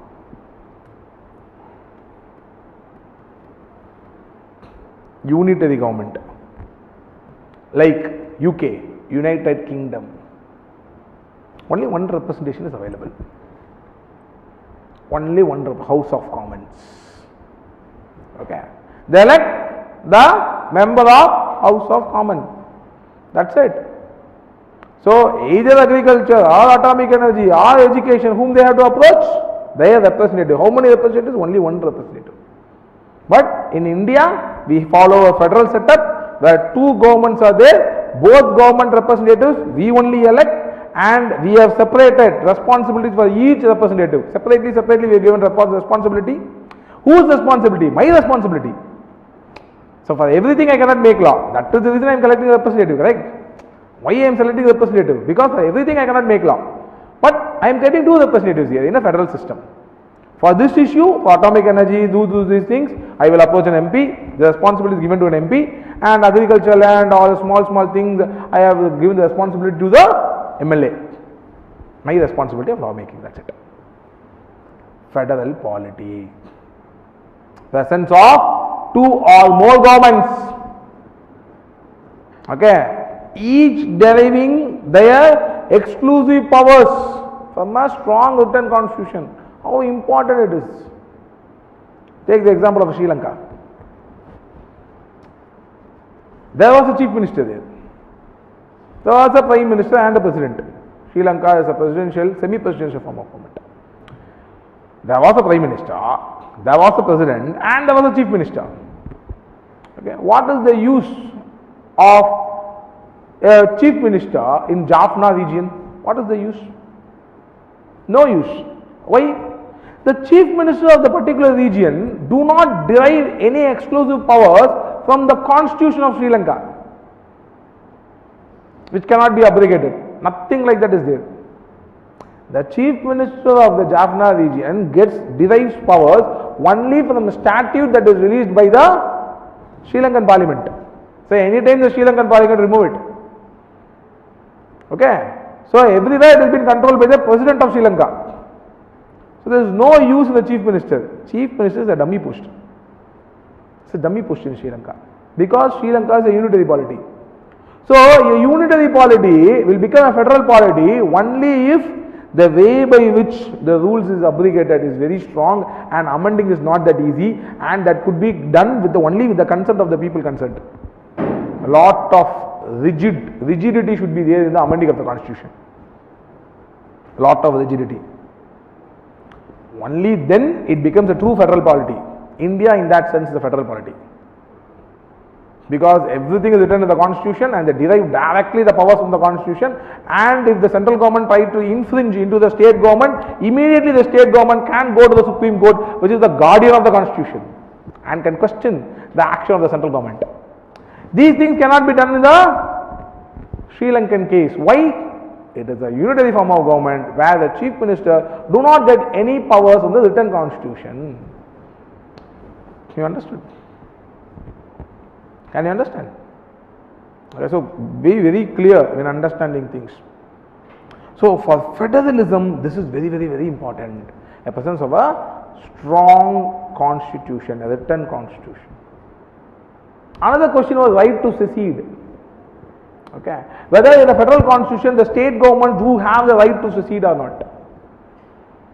For example, when all these concepts of federalism comes from writings called as Federalist Papers written by James J. Alexander Hamilton and James Madison. Okay, I will write down the name. Please write it down. All these are very, very important piece of information for your political theory and Indian polity also. Federalist Papers written by James J. Alexander Hamilton, James Madison. Okay. So this came during 1787 to 1789, if I am not wrong. Okay, in America. Okay. You know that America became independent in 1776. From 1776 to 1787, America was a confederation.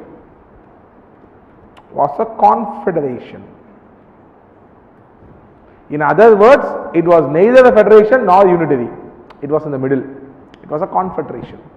America became a federation, like how it has become today, only in 1787. Okay, only in 1787, where exclusive powers were designed. Okay, initially 13 states joined in a federation. Then slowly and steadily other states joined. Now there are 50 states and one federal state is there. Okay, so slowly America has evolved. So initially only 13 states starts the Federation of America, United States of America. Okay, so during this time, when they decided that they are going with federation, then these three people took the responsibility of creating that consensus part among the American public. I told you na, democracy is our consensus. So they started to write lot of Federalist Papers, a lot of discussions were spurred, and all the great American leaders like George Washington, everyone took to streets, they spoke about it, okay, and how to go about what is federalism, why you need two governments, a state government and a central government, a federal government. In America, even now there is dual citizenship is there. You will be a citizen of the state, at the same time you will also be a citizen of America, United States of America, because of the specific American history. They said, okay, you are coming into a federation, just because the state is coming into a federation, you will not lose your identity, you will not lose your citizenship, we will ensure, said these three people. But they said, why do we want this federal system? The argument was very simple. The argument was very simple. James J. Alexander Hamilton and James Madison says, if central government does a mistake, the state government can question it. If the state government does a mistake, the central government can question it. Two or more governments, presence of two or more governments acts as a check and balance. Believed these people. They said in a democracy it is required. If we have only one representative, and for example that representative, that particular government becomes extremely anti-people, then who will save the people? Here you have two governments at least. If the central government becomes anti-people, we believe in the state government to save us. If the state government becomes anti-people, we believe the central government to save us. Both become anti-people, we have to believe in our fate to save us. That's a different story. Okay. But at least we have two governments. If one government is misbehaving, you have another government. That is how they argued. Why do you want one or two or more governments to act as a check and balance? Okay, so that is how the concept of federalism started to develop. Initially, when America became a federation, 1787, the right to come out of the federation, right to secede as they say, right to come out of the federation was with the American states, individual states, whether it's Massachusetts, New York, New Jersey. They did have the right to come out of the federation if they want. But during the American Civil War of 1841 to 43, this right to secede was taken away. So in a true federation does not mean that you should have the right to secede. In a true federation. Okay. Certain political thinkers, for example, in certain books like which is compiled by Harold J. Lasky, they would say in a federation right to secede should be there. Only then it is called as federation, but not required. Today, I think only very few federations which gives right to come out of the federation to states. One such example is Ethiopia, if I am not wrong. Article 37 of Ethiopia gives the state governments of Ethiopia to come out of the federation if they want. Okay. Only very few such federations do exist. Okay. Otherwise, this is what a federal government is all about, guys. What is a federal government? Presence of two or more governments, each deriving its exclusive powers from a strong written constitution in which the other cannot infringe. That's it. You understood? Federation. Okay. Whether Indian Federation has a unitary bias on all these things, we will read in the particular section. Right now, I am only introducing the Indian polity.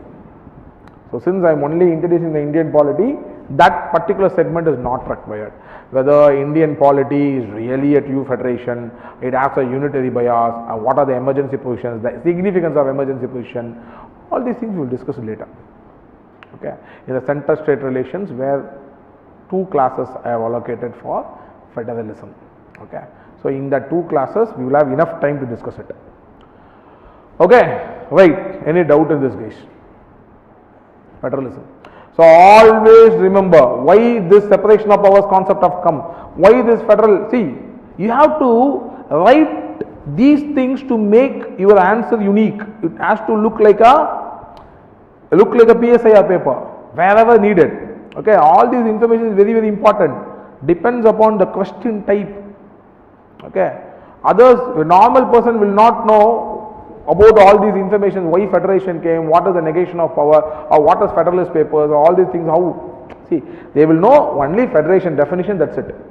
But we PSI students should know the history of federal, how federalism as a history, how it emerged, how the separation of powers, what is the reason behind it, what is the logic behind it.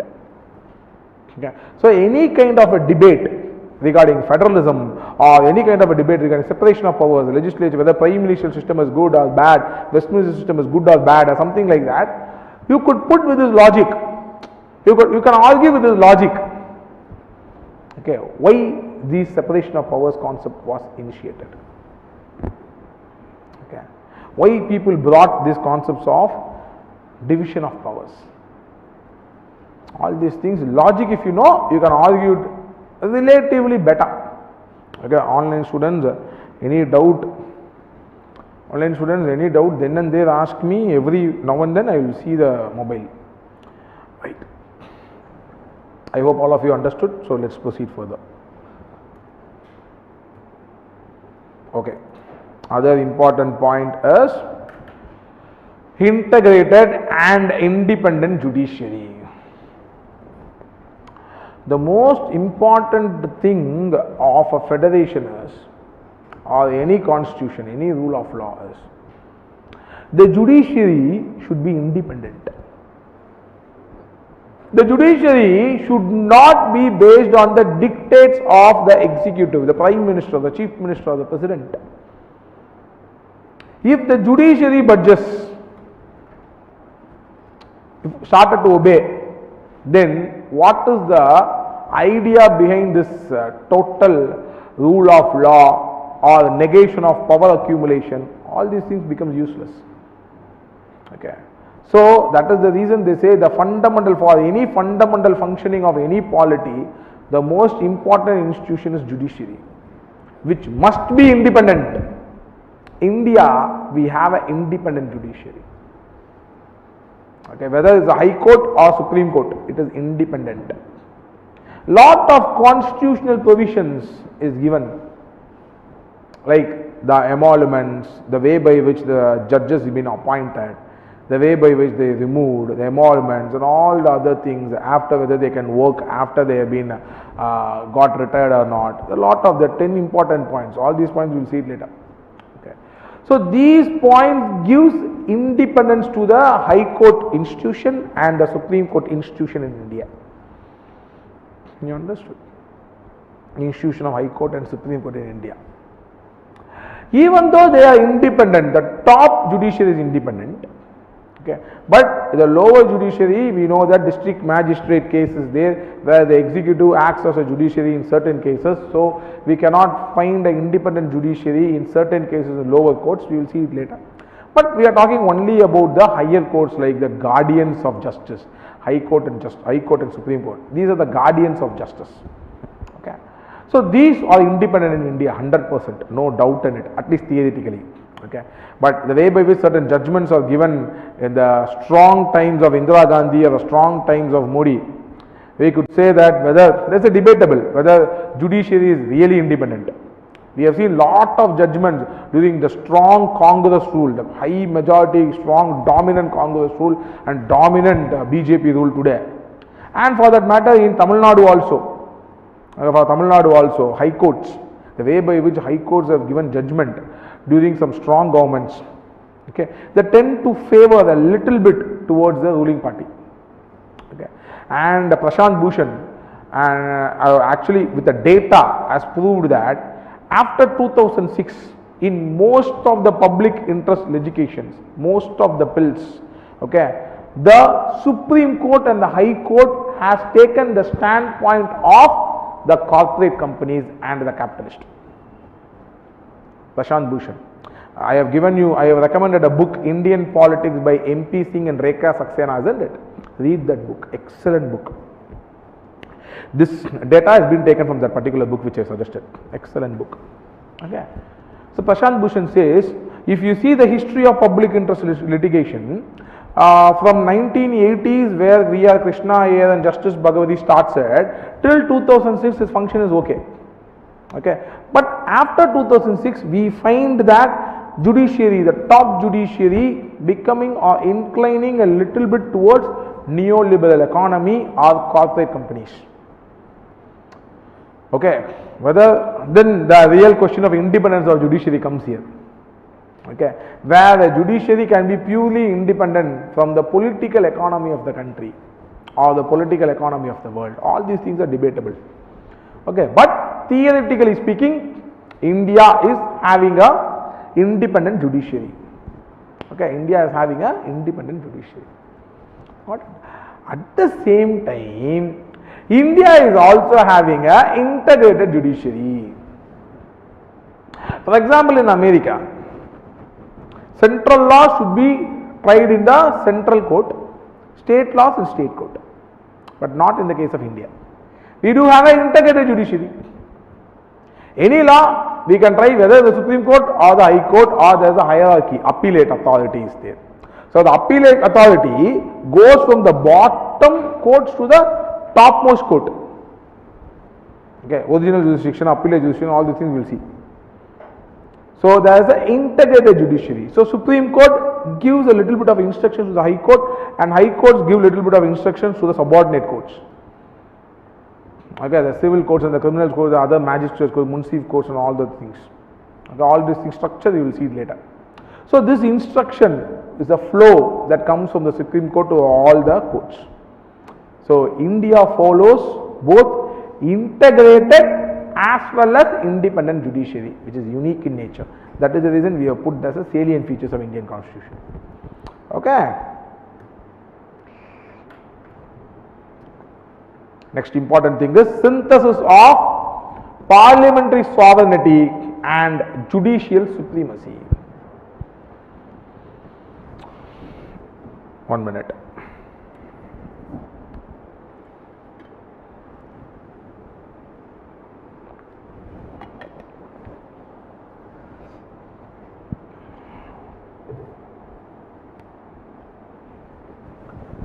Parliamentary sovereignty is the idea behind British Constitution. I will say British Parliament, system of government. What is this parliamentary sovereignty? Okay. Where the real sovereignty exists. Who is sovereign? In India, people are sovereign because the preamble declares very clearly, we the people of India solemnly resolved. So, popular sovereignty in India. So, people sovereignty, the people are sovereign. To realize the sovereignty of the people, you have a constitution and all the judiciary, all the functions. That is how we have conceived our polity, the philosophy behind India's polity. But the philosophy behind the British polity is different to a greater extent. The British Parliament can pass law in any subject they want. They are supreme in nature. No one can govern it. The reason being, they do not have any written constitution. Constitution is unwritten in nature. All the statutes, the earlier statutes that British government has passed, okay, the British Parliament has passed, becomes a kind of an unwritten constitution based on some conventions. So, theoretically speaking, British Constitution follows parliamentary sovereignty. American Constitution, it's a kind of a judicially supremacy, following a judicial supremacy. Why? In America, the federal court can give anything as null and void, independently judging the law that is made, the way by which the law is made, what they call as due process of law. Okay. So, the judges has more power to check the way by which the law is made and whether they are follow all the procedures and the content of the law is good, it is going to help the people or not, all the things will be questioned, will be checked. And based on that, the judge can give a judgment, what they called as due process of law. But in India, we are not following that system basically. We are following a system of procedure established by law, where the power of the Indian judges is limited. Okay. So they cannot give in such a way that, okay, like how American judges giving, they cannot give everything as null and void. They have to follow certain procedures that is there in the constitution. You understood? Okay. So in other words, our judiciary power is also limited. Our parliamentary power is also limited. Why? Indian Parliament cannot pass laws like how the British Parliament can pass laws on any subject.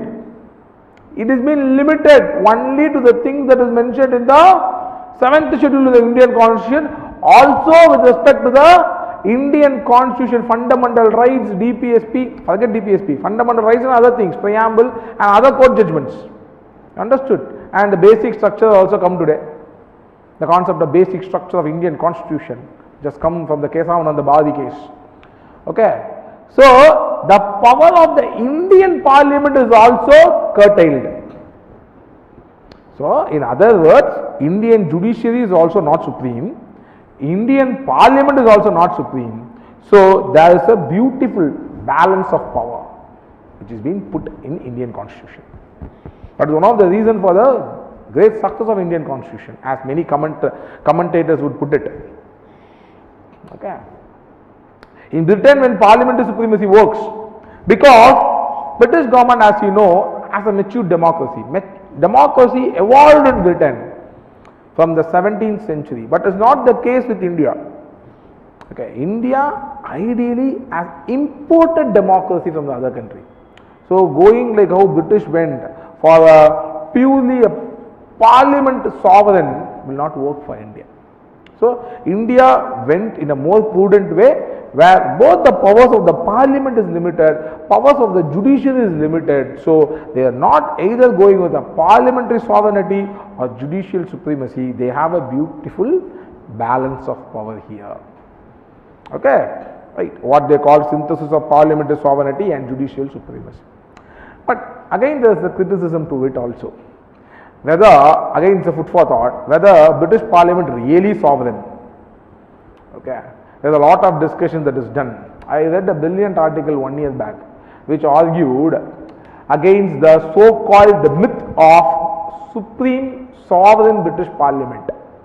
The person asked a simple, he is a lawyer, British lawyer, he asked the question, can the British parliament pass the law of curtailing its own powers?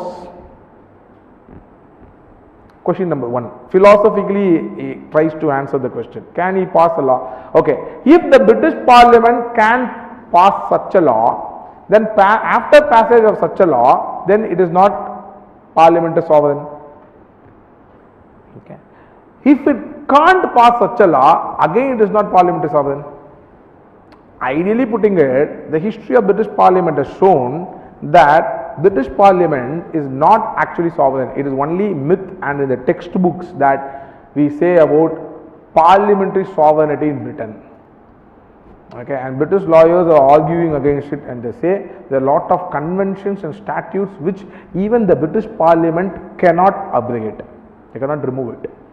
So they have given a certain list of things which even a British Parliament cannot touch. So ideally they say it's only in textbook it is written that British Parliament is actually sovereign. In practice, even British Parliament is not sovereign. Okay, that's the final take. Okay, and that debate is not required for Indian constitution, it's only food for thought. Okay, right. So in case of India, we do not have either parliamentary sovereignty or a judicial supremacy. Any doubt in this case? Still, some people do not understand it, don't worry. When we come to judiciary system, we will discuss about the powers of the Supreme Court or the High Court, what things they can do, what things cannot do in a better way. And again, we will come to Indian Parliament, again we will be discussing the same thing. Then probably you will understand it much better. Okay, see, all these things are very easy once you understand. Always remember, you are going to write only for 300 words, not more than that. Okay, maximum 250 words, and with the introduction and conclusion that goes, only 200 words or 180 words you are going to write. In other words, you have to form idea only for 180 words for every topic. For every topic, not more than that. Okay, so in the discussion itself, if you could form some idea in your brain, that is enough. Or read some books again and again, discuss with your friends, that is 100% enough for PSIR. Okay, so you can easily formulate, because always remember only more than somewhere 180 200 words you need to form ideas, right? Okay, right.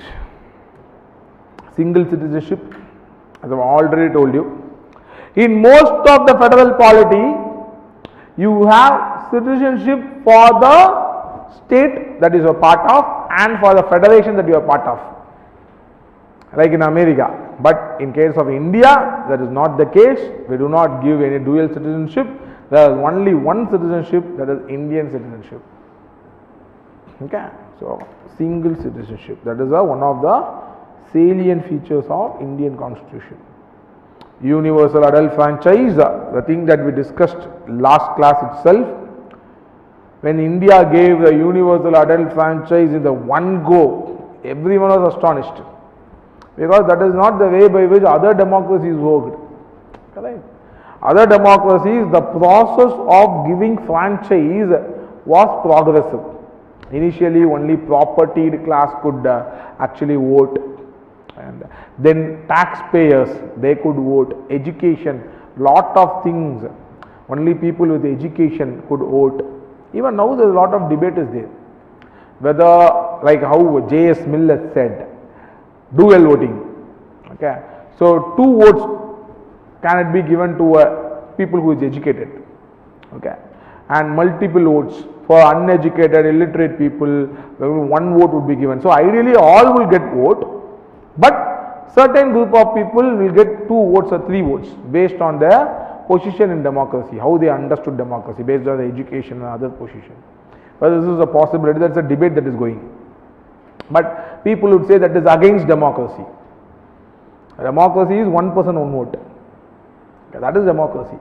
So you cannot give 1 person 2 votes based on some privileges. Okay, even that is for good of the people. But Indian constitution recognized it beautifully. Okay, initially it was 21 years, now it is only 18 years. Okay. Panchayat Raj and cooperative society. I have wantedly brought this quote of Dr. B.R. Ambedkar so that we understand the other point of view also. Village is a sink of localism, a den of ignorance, narrow-mindedness and communalism. Dr. B.R. Ambedkar. Once everyone was debating about whether Panchayat Raj would be there in Indian constitution. All of you know that Panchayat Raj was not there in Indian constitution. Why? Because some progressive minded people like Dr. B.R. Ambedkar was against including Panchayat Raj in Indian constitution initially. Because the history of India before the constitution when it came, for the past at least some 40-50 years has shown that people has fought for rights, especially untouchables. They have fought for their rights. So this village and the village community was the main reason for untouchability and social exclusion. So people were against, many progressive minded people like Ambedkar and other people were against including Panchayat Raj in the initial draft constitution itself. When the matter came in the Constitutional Assembly debates, they immediately said it is not needed.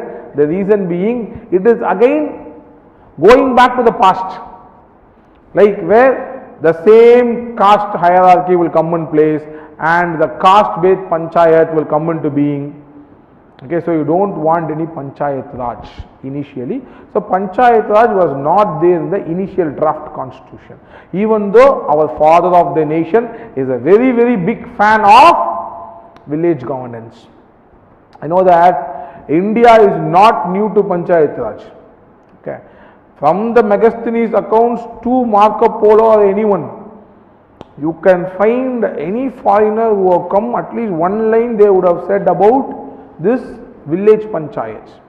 Even Charles Metcalfe, if I am not wrong, says Indian villages are like little republics. See, they decide what they want. Whoever the governments could have come and fall, whether the Sultanate government or the Mughal government or Vijayanagara Empire, they would have came and they would have fall down. The British would have come. But the villagers inside every village found a way to govern themselves, panchayats. But unfortunately what happened is, as the institution progressed hundreds to thousands of years, okay, the institution has been grasped by caste hierarchy. Social exclusion was highly practiced in panchayats. Okay, the people would be set aside of the panchayat of the villages, and you know that even today in northern Tamil Nadu, the institution of colony do exist. Even today it exists. Even today, if I, for research, when I went and spoke with the village people, and in my research document I have to get data from the SC community also, not just from BC. also from the SC community. When I spoke with the people and I asked them about where the SC people are living, immediately the person said, sir, they don't live in the village, they live outside the village in a colony. Okay. It was, say, I won't say I was shocked, I already know it, but the thing is like, it was very pathetic. For the usage of words, the way by which they said, they live outside the village in a colony, you are inside the village, so here you cannot find a Dalit. This usage of words, I did not like it. So that is how even today villages are. They tend to show they live outside the village, they live in a colony. Okay, you are standing inside the village, though they don't come here. So all these things, that is how the mind has been grasped. So that is the reason Ambedkar said very early when India, the draft constitution, we don't want Panchayat Raj. But slowly and steadily, because other people wanted, Rajasthan it came and many people fought for Panchayat Raj, and the caste system started to little bit erode, and slowly and steadily in 73rd and 74th constitutional amendment, it was made mandatory for inclusion of Panchayat Raj. Today Panchayat Raj is functioning relatively better, I would say, okay, relatively better. There maybe the slow, a little bit of hiccups here and there, all these things we will discuss in the Panchayat Raj section, but relatively Panchayat Raj is functioning better, at least in Tamil Nadu, where I have researched, right. Okay, the 73rd amendment of 1992 gave recognition to the panchayats, 74 gave recognition to the urban panchayats, called as municipalities, right. And 97th constitutional amendment also gave recognition to the cooperative societies. So for any business reason, if you want to start a cooperative society, the concept of cooperative society existed even before that, even before 2011, but it is given a constitutional status in 2011, that's it. Okay, right. So all these things are basic features of Indian constitution. Any doubt in this, guys? Any doubt in this? Okay, so I got a little bit tired, so we will have 15 minutes break. Now it is 5:55, come somewhere around 6:10. Okay, thank you.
Hello?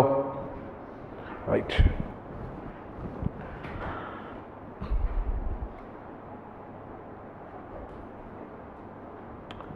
So, welcome back.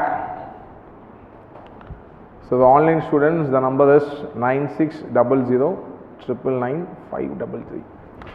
So, any doubts, then and there message me. Please interact with me. So, let's make the class more livelier. Right. So, we will proceed further.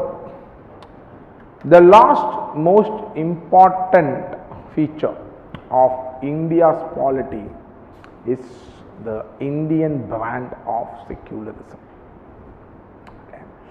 So, what is this Indian brand of secularism? See, if we have to discuss about the India secularism in detail, I would say even 4 hours is not enough. Okay, it's highly complicated and it has a long history and highly debated. A lot of judicial pronouncements are there. So, we have to strike a balance. Okay.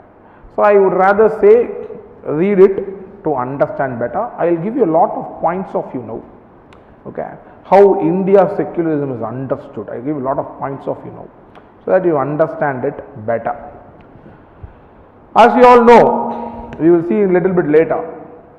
The word secularism, the word secular was not there in the preamble when Indian constitution was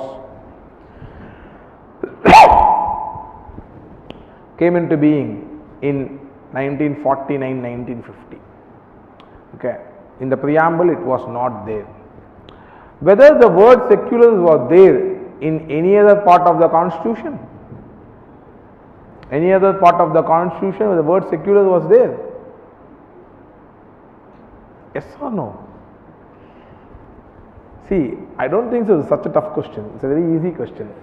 Yes or no? Yes. Who said yes? Yalpa, yes or no? Who said yes? You said yes. Oh, very good. When?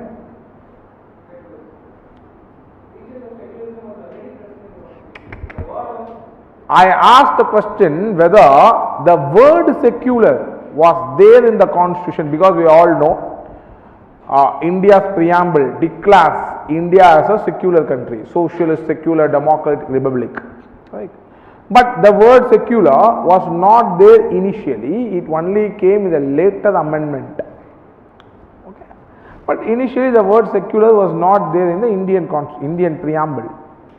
Okay. My question is whether the word secular was there in any other part of Indian constitution when the Indian constitution was passed in 1950.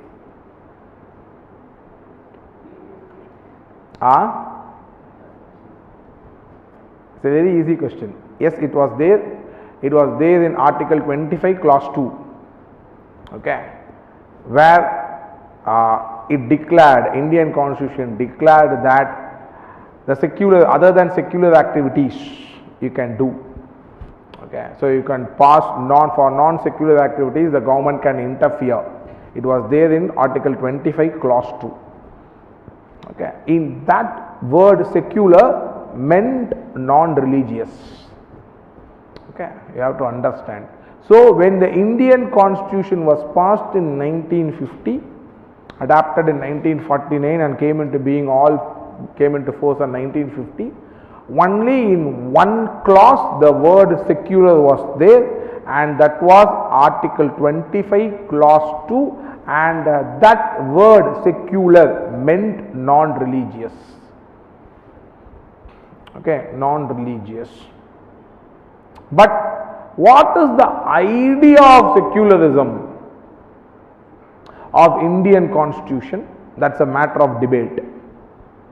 Now for that, as usual, we have to go back to the Constitutional Assembly debates to discuss what the Constitutional Assembly makers thought about India's constitution.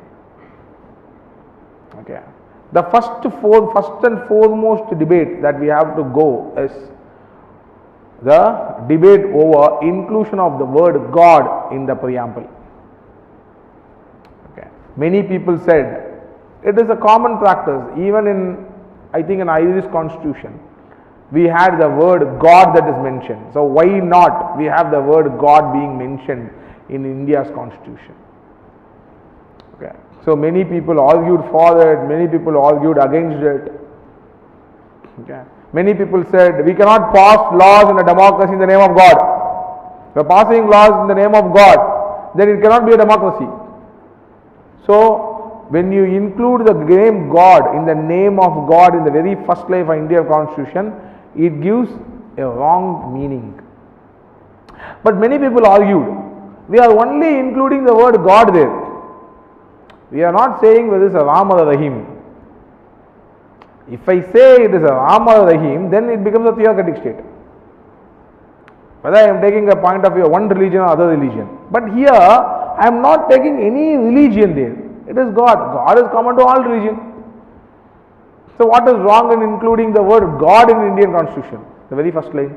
Because we have precedents. Argued few people. Then the matter was put to vote and the resolution was rejected 68-41. If I am not wrong. Okay. So the people who rejected were 68 people, the who accepted that resolution was only 41. So the resolution was rejected. Okay, so the God was taken out. The term God. Okay, then another debate comes into being, whether you want to say India is secular or not. Again, finally, everyone decided not to include the word secular in India's constitution. So many constitutional makers thought that anyway the idea of secularism is there in throughout the India's constitution. So why to include the word separately, believed many. Okay, because they don't want lot of judicial interpretations into it so that it becomes complicated. So what is India's idea of secularism? Okay. Lot of judicial pronouncements have come saying what is India's concept of secularism. Everything came into a biggest climax when Indira Gandhi tried to put these words socialist and secular. What is the meaning they tried to give? With respect to the word socialist, it was very clear, because once they came with the definition, with the draft proposal itself, they wanted to include. It said not any kind of exploitation, social, economic or political exploitation. That is the meaning they wanted to give for the term socialist. Socialist was very clear, but with respect to secular, again, they did not come with any definition.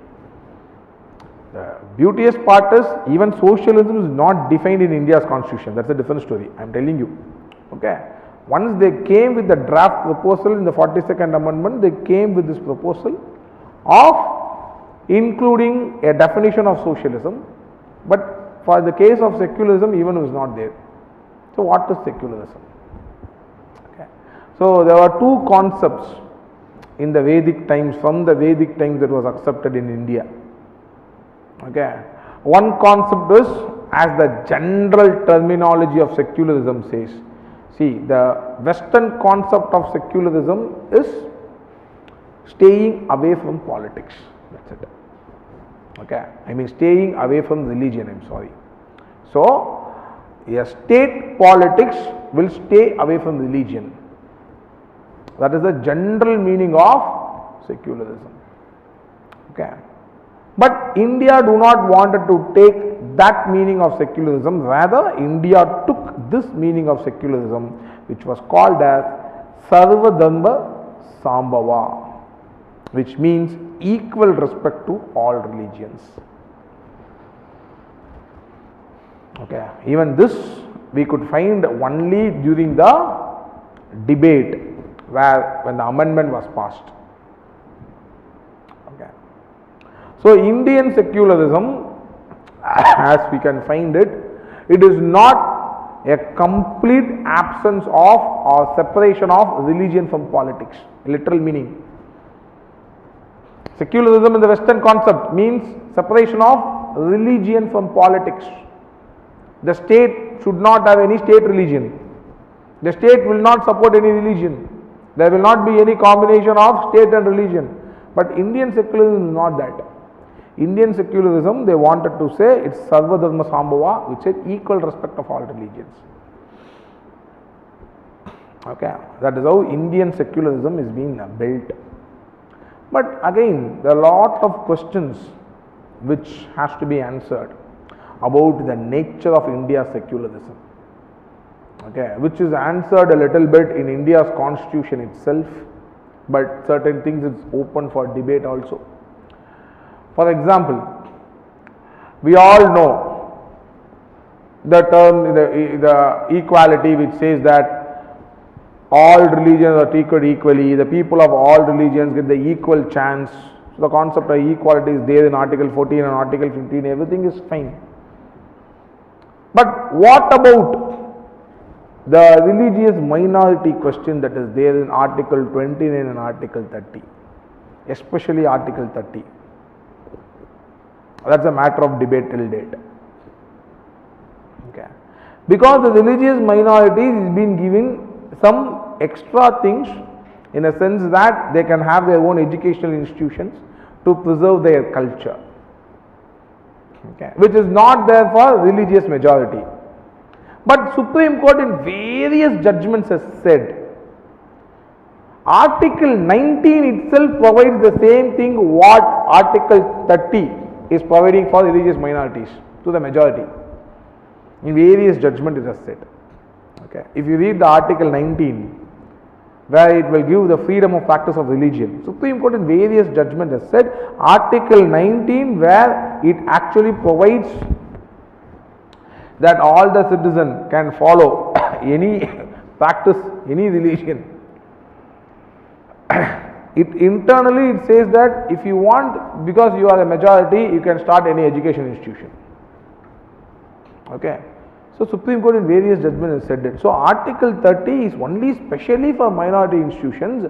The reason being because we know in general practice of a democracy there is a tendency that majority always controls a minority. So there is a possibility that the minority religion is lost, the minority language is forgotten. Okay. So the constitution makers thought that the minority religion and minority language should be given some special privilege. That is the reason Article 30 has been included. You have to understand. We will see what is Article 30. Article 30 is nothing but which gives special rights for the minorities, linguistic or religious minorities, to start education institutions to preserve their culture. That is what we will see it anyway. Okay. So that's a matter of debate when it comes to India's secularism. Okay. That's one thing. But what happened in practice is, we all know in most of the educational institutions that is run by minorities, there are certain privileges based on Right to Information Act that has come, Right to Education Act that has come today. There are a lot of privileges. That privileges cannot be enjoyed by education institutions that is run by majority. That's one problem. That's a debate that is there. Okay. The nature of India's secularism. One question. Other question. They say the state should keep quiet in matters. But article clearly says, with respect to Hindu religion, Article 25, if I am not wrong, notwithstanding anything there, any oppression with regard to any social group will not be tolerated, and all this social institution will be given open to all social groups. So the essential part of social inclusion, that social exclusion that was there in Hindu religion, the oppression that was there in Hindu religion, was negated in Indian constitution. Abolition of untouchability, Article 17. Okay. So it again says that Indian constitution is progressive in nature. Even if in the name of religion any oppression is done, especially in the name of Hindu religion, if any oppression is done to any social group, okay, in the name of religion, it cannot be done. Indian constitution declares. Then what is the nature of India's secularism? Second question. Because the secularism says state should keep quiet. Okay. Otherwise, India secularism says equal respect, but the article says only about the Hindu religion, it does not say about the other religion. Okay. So, whether it's an equal resistance. Second question. These are debates inside India secularism. So, what is India secularism? Okay. So, a lot of debates, we can put it this way.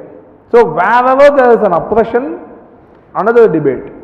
You know, in Tamil Nadu, we have religious institution, Hindu board is there, endowment board is there, where the government controls all the management of Hindu religious institutions, charitable institutions, right? So all the temples would be controlled by, the administration of the temples will be controlled by the government. Okay. But again, Indian constitution clearly says, whether respect to Muslim religion or Hindu religion or any religion for that matter, these non-secular activities, these secular activities can be done by the state. Okay. So many judicial judgments is also there which says that the state can do administration of a temple, the state can do a administration of a mosque, a state can do a administration of a church if it wants to. Okay, because that is there in the Indian constitution. But again the question comes, if the state can do the administration, now you know in Tamil Nadu, even the priest has been appointed by the state. Okay, then what is the nature of India secularism? Again the second question mark. So these are debates in India secularism. Okay, it's open, the debate is open. The only thing is you have to get some idea about it. Anyway, we will discuss that in detail when we come to the particular chapter. Okay, but right now I am giving you a lot of questions for you to think. What is the nature of India secularism? That's it. In theory, India secularism is Sarva Dharma Sambhava, equal respect of all religion. In theory, but in practice, we have seen that, especially with respect to Hindu religion, whenever there is an oppression to any social group, state has entered, it has abolished it.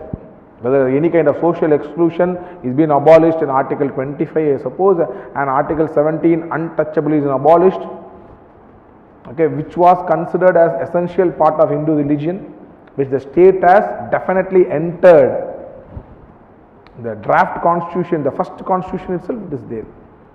So we cannot say Indian constitution is equal respect to all religions, we cannot say. Whenever there is an oppression, the state has entered, and that is a progressive way of a constitution. That is a progressive constitution. That is the reason we say Indian constitution is definitely a progressive constitution.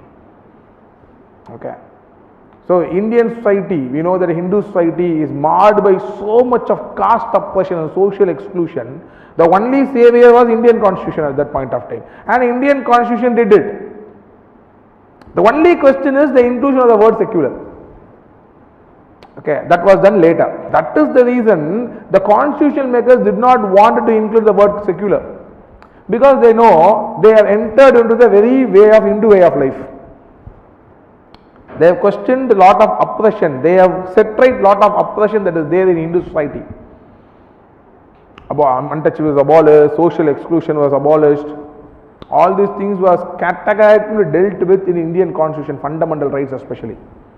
They dealt it. Okay, so that is the reason Indian constitution makers do not want to include the word secular, because they entered into the religious way of life. Wherever the oppression is there, state has entered. That is the correct way. That is good. That is how the state should behave. So Indian state has behaved correctly. But whether the word secular is a mismatch, that's the question. Okay, that is a debate. Okay, just have this. Anyway, we will, all these things we will detailedly discuss in the relevant sections. Okay, so with this, the all important features of Indian constitution, salient features of Indian constitution is done. Now we are going to the other basic features, which I will not be explaining as of now. So as you know, it's the lengthiest written constitution. already we have seen this in the making of Indian Constitution, drawn from various sources. We have already seen this blend of rigidity and flexibility in amending the Constitution. Any federal polity, as they would say, you cannot have a flexible amendment. Amendment is nothing but changing of the Constitution. Okay. If you have a flexible way of changing of the Constitution, then you cannot have a federal polity. In case of a federal polity, you should have a rigid amendment procedure. Otherwise, the federal features could be easily changed. Then what is the use? India will become another Sri Lanka. Correct? India will become another Sri Lanka. Then what is the use of having 7th schedule of the Indian Constitution, all the other things, and you have a state list, you have a union list, you have a concurrent list, and everything you have a very flexible way of amendment. What is the use? No use. So, typically, if you are going with the federal constitution, then ideally you have to go with a rigid feature. Okay. But if you go with a rigid constitutional amendment for all the constitutional provisions, India has gone with the lengthiest written constitution. When the Indian constitution came into being, we had 395 articles, isn't it? So, such big was India's constitution. So, if you have a rigid constitutional amendment procedure for all 395 articles, then when the constitution will change? The constitution will never change, correct? So, there should be a balance. For federalism, you need a rigid way of amending. For non-federalism, you need not have a rigid way of amending. So, India has that blend. For certain features, we have a rigid constitutional amendment techniques like the features for federalism and other things. For certain features, we do not have any rigid. The reason being, otherwise the constitution can never change. You understood? So, that blend was beautifully shown in the Indian constitution. Fundamental rights, we will discuss it very soon. Directive principles, we discuss it. Fundamental rights, we discuss it. Independent bodies and emergency provisions. These are the other salient features of Indian's constitution. Right. Criticisms of India's constitution. As many people would say, it's a borrowed constitution, okay, not originally written. Michael Oakeshott or even Edmund Burke used to say, a country's polity should ideally develop from an internal dialogue. Okay, they are conservatists. Okay, both Edmund Burke and Michael Oakeshott are conservatists. So, they would say a polity can sustain only if it develops internally through a dialogue among its constituent partners like citizens. Only then a polity can sustain. But ideally, Indian polity, the nature of the Indian polity have not come from a internal dialogue. It has not evolved inside India. It has been borrowed. Okay, the idea of democracy, okay, and all those ideas has been taken from the British Constitution and the American Constitution, the American federalism that has been taken. Everything has been borrowed. In essence, that the kind of internal dialogue was negated in India's case.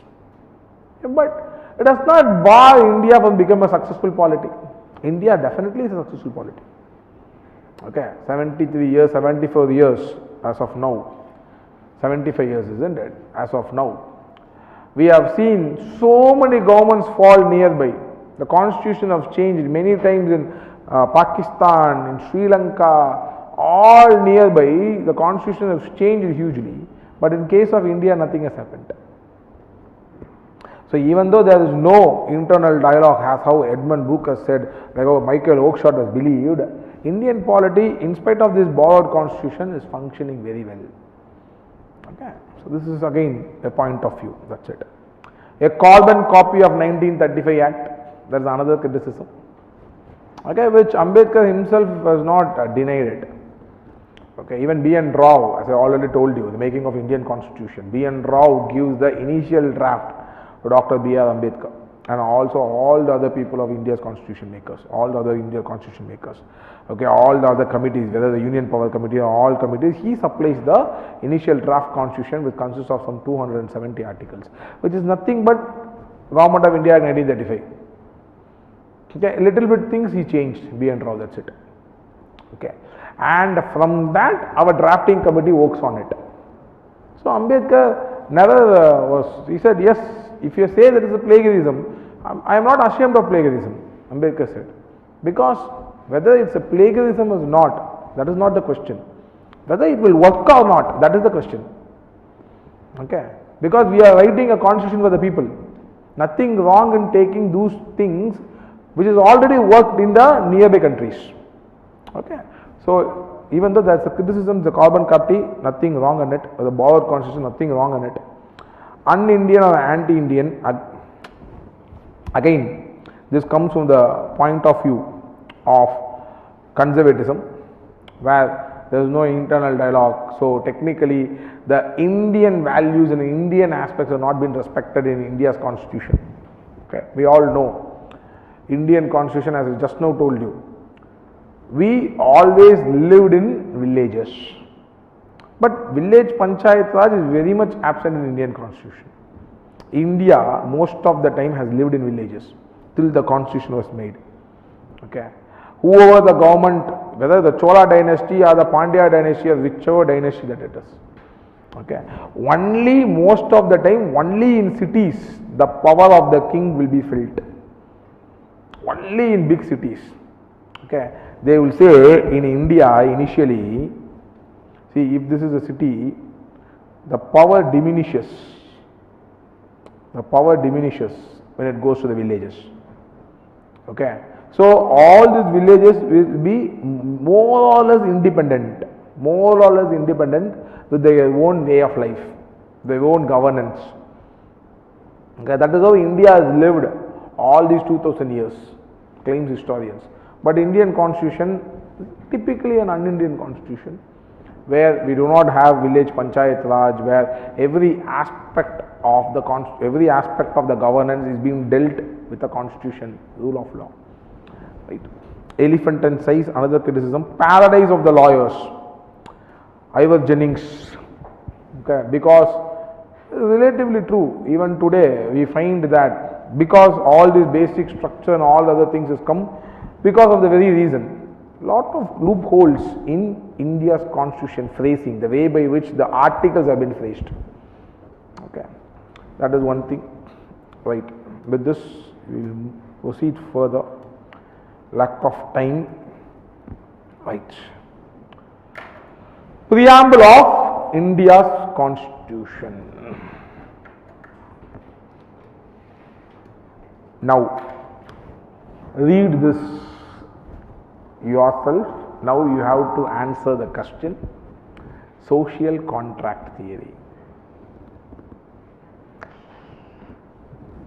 We, the people of India, having solemnly resolved to constitute India into a sovereign, socialist, secular, democratic republic.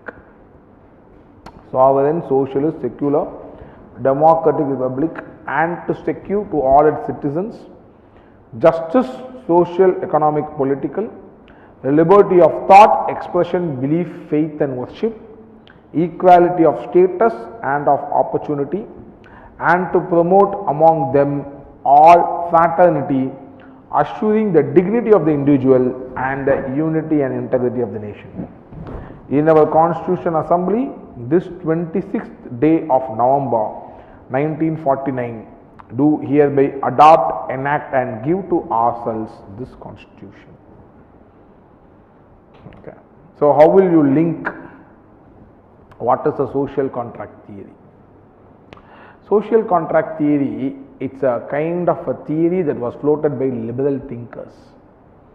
Okay, what they said is, they painted something called a state of nature some years ago. It's kind of a state of nature, and they said the people were extremely unhappy and fighting among themselves in the state of nature, and since they are fighting among themselves in the state of nature, might became right. Okay. So just to negate it, the people went into a contract among themselves. They signed the agreement like a contract. All of us create a contract and created a sovereign, a leader who could save them. You understood? That's a simple hypothetical situation. The liberal thinkers like Thomas Hobbes, John Locke, Jean-Jacques Rousseau, Pufendorf, there are many people, Hugo Grotius, many people who wrote on this concept of social contract. Initially, it was first time it was put by Hugo Grotius. Okay, then it's Thomas Hobbes, then it's Pufendorf, then it's John Locke, then it's Jean-Jacques Rousseau. Okay, these are thinkers of social contract theory. Okay, so this is the idea. The idea is because people fought among themselves, the people created a contract among themselves, they wrote among themselves a contract and created a leader to save them.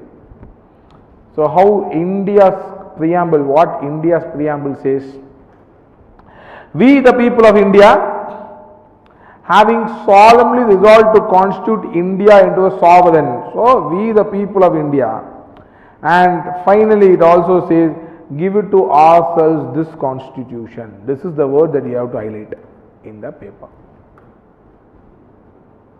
Okay. So it is nothing but akin to the social contract where the people of India write these things in the constitution and give it to ourselves to be our own guardians. So in a social contract theory, they created a leader, a sovereign, but in India's preamble, we created a constitution, a rule of law. That's a synonym that you have to bring out in the answer. You got it? Simple logic. Everyone understood this? Okay. In a social contract theory, in political theory, they said that the thinkers, the liberal thinkers, John Locke, Thomas Hobbes, they said about people entering into a contract to save themselves from tyranny. Okay. Here, similarly, we people of India create a constitution based on these principles and give it to ourselves. Okay, so this synonym you have to bend it, this metaphor you have to use this. That's it. Okay, so very much preamble of the Indian Constitution says that. So we are creating this constitution, the people of us, all of us are creating this constitution and we are giving it to ourselves. That's it. That's the meaning of it. Okay, that is said in the preamble. Okay, now coming back to the other terms in the preamble of the constitution. Sovereign, socialist, secular, democratic, republic. As we have already discussed the term sovereign. What is sovereign? The exclusive right to rule the territory and its people. Write it down, write it down. Sovereign is exclusive right to rule the territory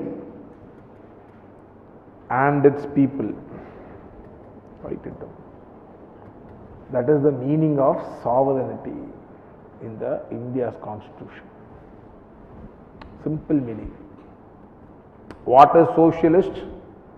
As just now I told you, initially when the 1949 constitution was adopted, the word socialist was not there. It came later in the 42nd amendment, and initially Indira Gandhi wanted to define the word socialist, and the definition was very simple: negation of any kind of exploitation, whether the social, economic or political, any kind of exploitation. That was the meaning that was given to the word socialist.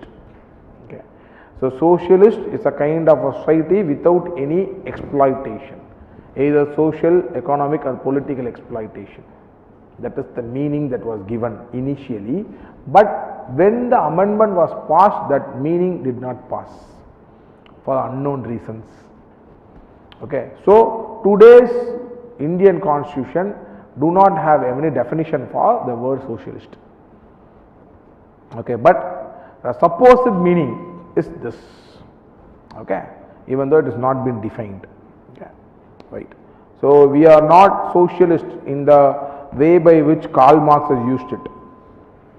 We are not socialist in the way by which other socialist thinkers have used it. We are socialist because there is no exploitation whatsoever in the country based on society or culture or economy, no exploitation. Okay, so Indian society is free from this exploitation, hence the word socialist is there. Okay, right, that is the meaning of the socialist. Secular, just now we discussed extensively about secular and democratic, republic, all these things I have discussed extensively, so no, not required to again and again discuss this. Justice, so again as I told you, the preamble wanted to secure justice. Okay. Social, economic and political justice, the nature of India's justice. Okay, we will see that when it comes. Liberty of thought, expression, belief, faith and worship.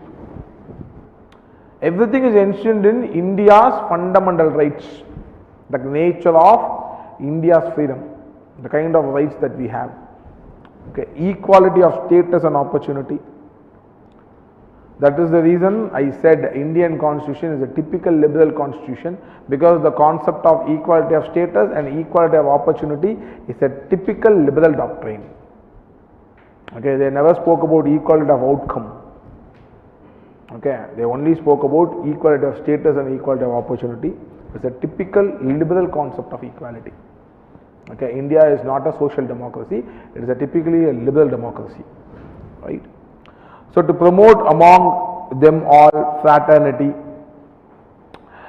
So these are the important terminologies that is there. See, what I have not done here is whether preamble is the part of the Indian constitution. There is a very big debate. That debate, as I have already told you, all those debates I will take separately in the next class, along with fundamental rights, amendability of fundamental rights and the relationship between fundamental rights and DPSP, because the same court judgments will be discussing it. So when we discuss it together with the basic structure of the Indian constitution, it becomes easier for us to grasp. Okay, so I am reserving it for that. So this is India's preamble, guys. So the idea of India's preamble is, when you have a book, you have a preface. Okay. Similarly, when you have such a big book called as India's Constitution, you should have some kind of preface which exactly says what is the abstract of this constitutional provisions. Abstract. What you are going to get inside the Indian Constitution. Okay. That's the very idea behind including a preamble. They would say, for even now when you go to higher studies, if you want to read about the whole book, your supervisor would say, if you want to understand the book, read its preface and introduction part, that's it. Okay. My supervisor always used to say for PhD you have to read at least from 500 or 600 books, but it is not possible. Reading all 500 books in 5 years. Then what we have to do? Then you have to read only introduction and the conclusion of all the books. So one book you can finish in one day. Introduction 20-25 pages. Okay, conclusion will be another 20-25 pages. Including the preface, it will not be more than 50 or 60 pages. Okay. So my guide always used to say, so the total crux of the book would be there in the preface, introduction and the conclusion, that's it. Okay. So in that case, if you read books, then you can finish more than 1000 books in 5 years. If you sincerely work. 5 years you can definitely read, because you are not going to read a lot. You are going to read only introduction part and the conclusion part, which will definitely give. Okay, it is also true. I tried my guide's method, it is also true. Okay. So any preamble, the preamble is nothing but it introduces what you are going to get inside it. Okay, so this is what you are going to get in Indian Constitution, inside the Indian Constitution. It's a kind of a preface that is given. That's it. Okay. Otherwise, we will discuss it later.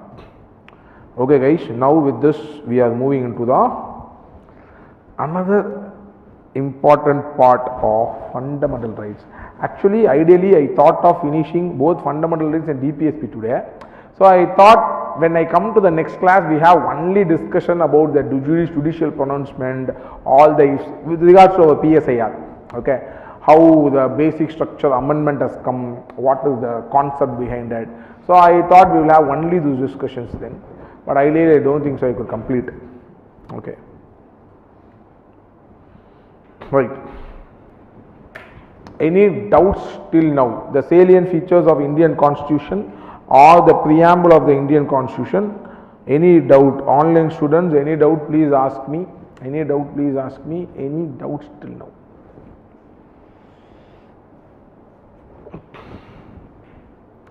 Can you understand? Are you getting it? I hope all of you are understanding it. Are understanding it, right? Any doubts in this, you can ask me. See, again and again I am telling you, this subject is very easy, little bit of application of mind, a little bit of concentration with the way by which we see. If you involve yourself in the class lectures itself, most of the, see, you will get a lot of doubts now when I speak. Okay, how you get answers to the doubts, that's it. Immediately go and read or browse it, little bit of ifs and buts, constitution provisions you read, that is enough. Okay, I would say if you have some idea in your brain, you can easily construct. Easy subject in that essence. PSIR is one of the easiest subjects. You will come to know very soon. Right. Previous year questions with respect to fundamental rights, please see. Very simple questions. Right to constitutional remedies, right to privacy is an intrinsic part of right to life. Discuss the right to information and underlying challenges before it. Right to education. Okay, and right now I told you about right to education. Okay, one concern of the right to education about the Article 30 and the minority clause that is there. Analyze the significance of Article 32 of Indian Constitution and examine the significant verdicts of Supreme Court in the Golaknath and Kesananda Bharati cases for an understanding of the scope of Article 368 to regard fundamental rights. All these things we will answer. See, you have to read fundamental rights very clearly, guys. With all the ifs and buts, you have to read fundamental rights. Okay, once you are very clear with the fundamental rights of India's constitution, okay, your GS prelims or GS mains or PSIR, this particular part, you will get a lot of opinion to write. Any question, whether it's the union government question or the state government question or the judiciary question, any question, okay, there will be an intrinsic link somewhere in the fundamental rights part. Whether it's reservation or when it comes to politics, Indian politics, okay, some question are religious or some question are caste politics, anything that comes, okay, your knowledge about the basic of fundamental rights, you can use it prudently in writing all the answers. In other words, you should be very clear about what are the rights that as a citizen that you get in India. Okay, then you will also be very clear about how certain political parties violates that. Then you will also be clear about how to mobilize votes. They give wrong propaganda, they do a lot of wrong propaganda. All these things are extremely intertwined. When you are very clear about what you get in the Indian Constitution, then you can term certain kind of things that is there in the India's, that is given by certain political parties, a certain procedure that is there in India's political system is null and void, because you know what you get in India's Constitution. Okay, so read this very clearly. Fundamental rights are enshrined in Part 3 of the Constitution from Articles 12 to 35. So these are the original provided 7 fundamental rights. What are they? Right to equality, articles. Right to freedom, these are the articles. Right against exploitation, these are the articles. Right to freedom of religion, these are articles. Cultural and educational rights, these are the articles. Right to property, right now it is not there. This is the article. And right to constitutional remedies, this is the article. Okay. By heart, you should be knowing this. Okay. Just like that, you should be knowing this. Okay. This is very, very important. Everything we will discuss. Right. So the right to property is being abolished in the 44th Amendment of 1978. But right now it is not a fundamental right, but it is only a legal right. Okay.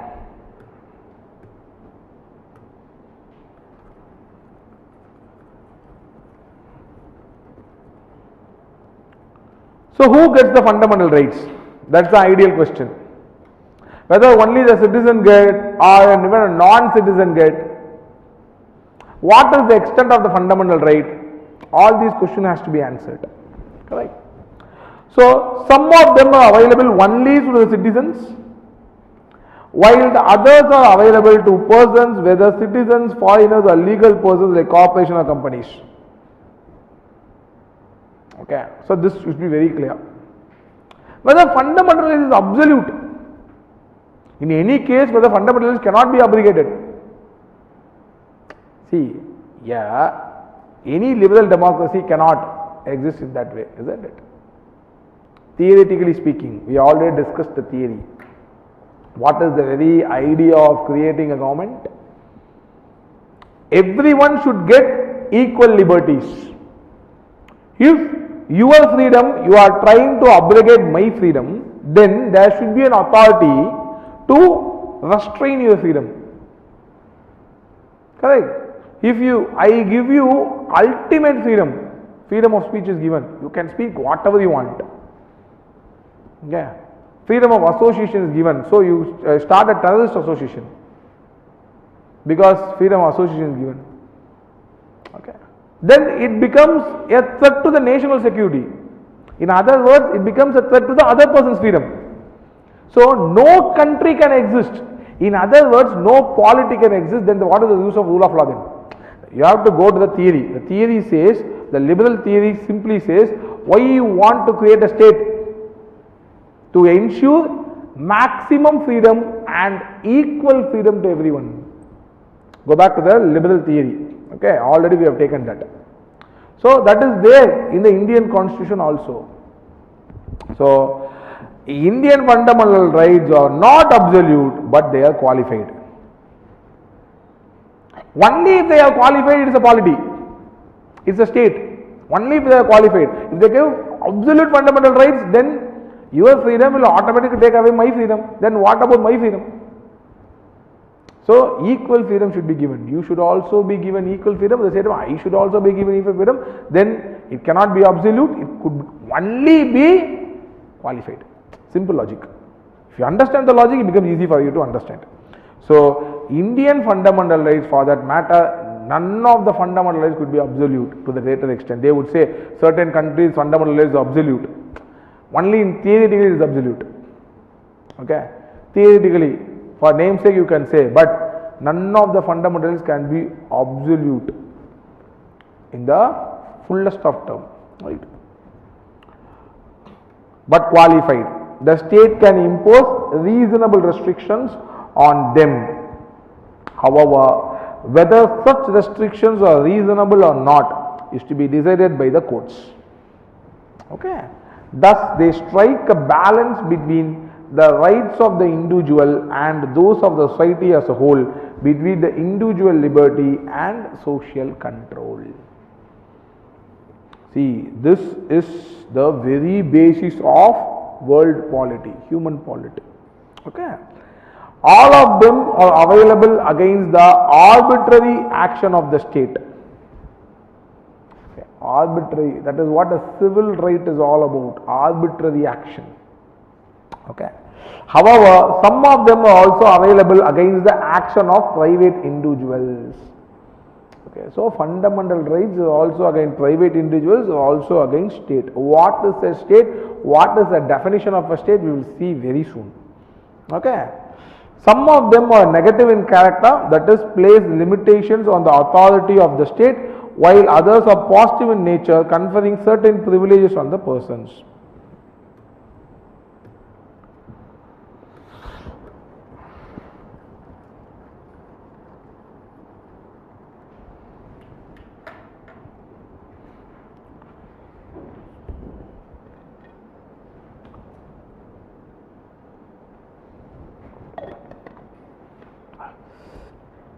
Justiciability of fundamental rights. We all know fundamental rights, we can go to the courts if it has been abrogated. Okay. But in case of DPSP, directive principles of state policy, we will see a little bit later. That is also there in Indian constitution, mentioned in the Indian constitution, but that if it is abrogated or no one can really, you cannot go to the courts. That is what we call the justiciability. Okay. So, fundamental rights are justiciable in essence, that is allowing persons to move to courts for their enforcement. Okay. If any one of you believe that your fundamental right is being denied, which is there mentioned in the Indian constitution, then you can go to court. If and then they are violated, okay, right, they are defended and guaranteed by the Supreme Court. Hence, the aggrieved person can go directly to the Supreme Court, not necessarily by way of appeal against the judgment of the High Courts. Right. So, according to Article 32 of the Indian Constitution, to fundamental rights is violated. If you think that any one of your fundamental rights that is mentioned in the Indian Constitution is violated, you can go to the Supreme Court directly. Understood? So, I like to sum it up. We have lot of fundamental rights, that is the government of India is giving you through the constitution, is giving you lot of basic rights that all of us could live with in this polity. Lot of basic rights is being given, okay, like right to equality, right to freedom, right for culture, educational rights, a lot of rights has been given to all of us, okay. This is being guaranteed by the Indian Constitution. Certain fundamental rights is guaranteed to the citizens and the certain fundamental rights are guaranteed to the non-citizens also. Okay, and we have to understand that fundamental rights are not absolute. If fundamental rights become absolute, then the polity becomes very tough. So, any polity, fundamental rights cannot be absolute. There should be some kind of a balance between giving individual liberty and creating a social control. Okay, so Indian Constitution has maintained that balance beautifully. You have to understand very, very clearly what is the fundamental right and how it is being ensured. Okay, right. So, if any of the fundamental rights has been violated, you can directly go to the Supreme Court of India, because that is the guarantor of the fundamental rights. Okay, you can directly go to the Supreme Court of India. Right. They are not sacrosanct or permanent. Parliament can curtail or repeal them, but only by a constitutional amendment act, not by a ordinary act. But now it cannot be done. Okay, that's a different story. Moreover, this can be done without affecting the basic structure of the Constitution. Now, anyway, you are taking away any of the fundamental rights is out of question nowadays because of the concept of basic structure of the Indian Constitution. Most of them cannot be touched. Okay, because of the idea that has developed today, whether it is right or wrong, whether the constitutional makers, all these things were thought about this concept of basic structure, all these things we will see next class. Okay, but as of now, understand that fundamental rights can be amended. Okay, it is not that it cannot be amended, it can be amended by the Parliament, but it has to be brought through a constitutional amendment with special care. Right. They can be suspended during the operation of national emergency except the rights guaranteed by Article 20 and 21. There was a bigger debate in the Constitution Assembly whether the emergency provision should be there or not. Okay. what is the very idea of these emergency provisions. Okay. Ambedkar and others took this simple point of view. A polity should be allowed to function both in a federal way as well as in a unitary way, depending upon the situation that is there. Okay, if you want to make decisions faster, if there are 1 or 2 governments or 3 or 4 governments, will it be easier to make decisions? Delay would be there, correct? So in case of emergency, the people would be served better if there is only one government, correct or wrong? In case of emergency, the people would be served better. See, why the governments are there? To serve us. So in case of emergency, the people would be served better if there is only one government. Okay, that is the reason the emergency provisions came into being. So Ambedkar thought, in case of any national emergency, if you want, you take away the powers of the state governments. Everything put it in the central government. Let the central government become more powerful. Why? Because it's a case of emergency there. You understood? Now the presence of 2 or more governments will not serve the people. India is popular sovereign. Always remember this. I have told this. If I have not told this, now listen, India is popular sovereign. All this federal system, all this parliament system, all this law, all this constitution, schedule, everything has been created because to realize the real sovereignty power of the people. You are going to rule this country. Okay. On behalf of you, the representatives will rule based on the constitution.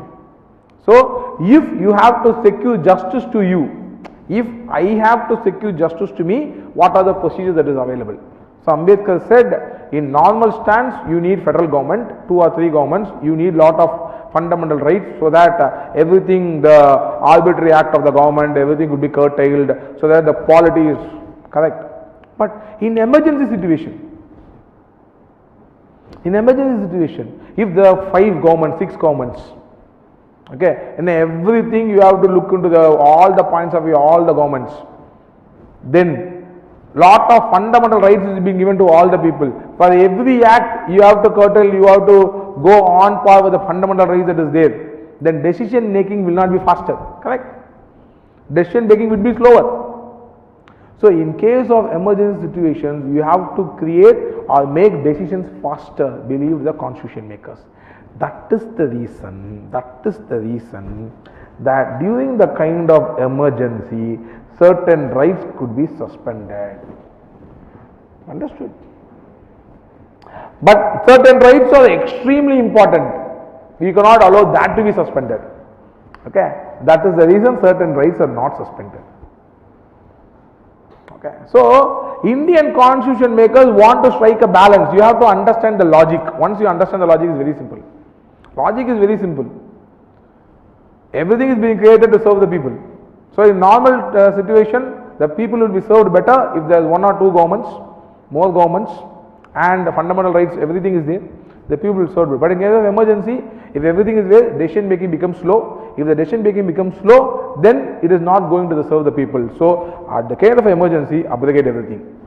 But certain fundamental rights should not be abrogated, then it will lead to authoritarianism. So, that has not been removed.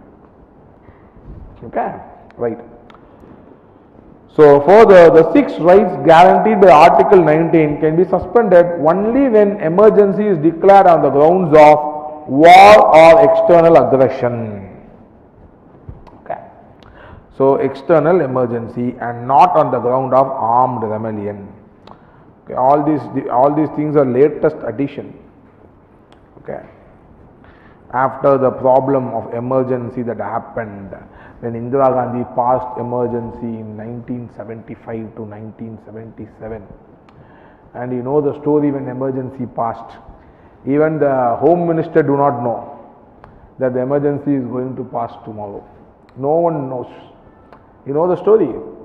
The Allahabad High Court invalidated Indira Gandhi's candidature because of malpractice in elections. Okay. So Indira Gandhi now is no more an MP. So she cannot be a Prime Minister. So that was the judgment that was given by the Allahabad High Court. So everyone was thinking what Indira Gandhi would do, and Indira Gandhi did the unthinkable. Emergency was passed all over India. Even the ministers do not know, their own close colleagues do not know from then on. But my father would say, many people would say, only during the emergency, the train came on time in Tamil Nadu. Okay. Before the emergency, nothing will come on time in Tamil Nadu. Because today, maybe trains do come on time, because lot of accountability is there. But during 1960s, 70s, everything is always delayed. But emergency, because of fear. Police become extremely powerful, army become extremely powerful. So if anyone speaks, they will be inside bars. Okay. So just because of fear, everything happened correctly. So some people would say, even though the intention of Indira Gandhi, the motto behind it was wrong, but emergency at least for 1 year functioned much better. Different stories, right? Okay. So their scope of operation is limited by Article 31A, saving of laws providing for acquisition of estates, Article 31B, validation of certain acts and regulations included in the 9th schedule. Again, this is in purview. Okay, whether the basic structure of India's constitution is accepted, this is in purview. And Article 31C, saving of laws giving effect to certain directive principles. 10th point, their application to the members of armed forces, paramilitary forces, police forces, intelligence agencies and analogous services can be restricted or abrogated by the parliament. Okay. Because these are very, very important forces for the security of the nation. So providing fundamental rights to them in all scenarios might not be good for the country. You always should remember, India is a popularly sovereign country, right? So all the procedure law that is made to serve the people. Okay. Their application can be restricted while martial law is enforced in any area. Martial law means military rule imposed under abnormal circumstances to restore order. Article 34. It is different from imposition of natural emergency. Right. Most of them are indirectly enforceable, self-executory, while a few of them can be enforced on the basis of a law made for giving effect to them. Such a law can be made only by parliament, not by state legislatures, so that uniformity throughout the country is maintained. Okay. All these things we do not have any recent examples so that I could explain, because it is only in constitution, right? As I told you, fundamental rights, certain things is being executed against the state. Okay, the state guarantees it. So ideally you should be knowing what is the state. Okay, the meaning of state. The political theory meaning of state, I hope all of you, yesterday only we discussed it. But Indian constitution defines state very, very clearly. Very, very clearly. Okay.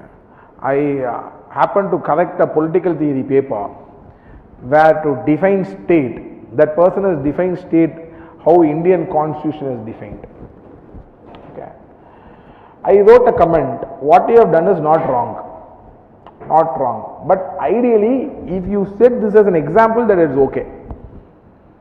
But first you have to give the definition of state in political theory, because it's paper 1 section A. Okay. Both are not wrong, but okay.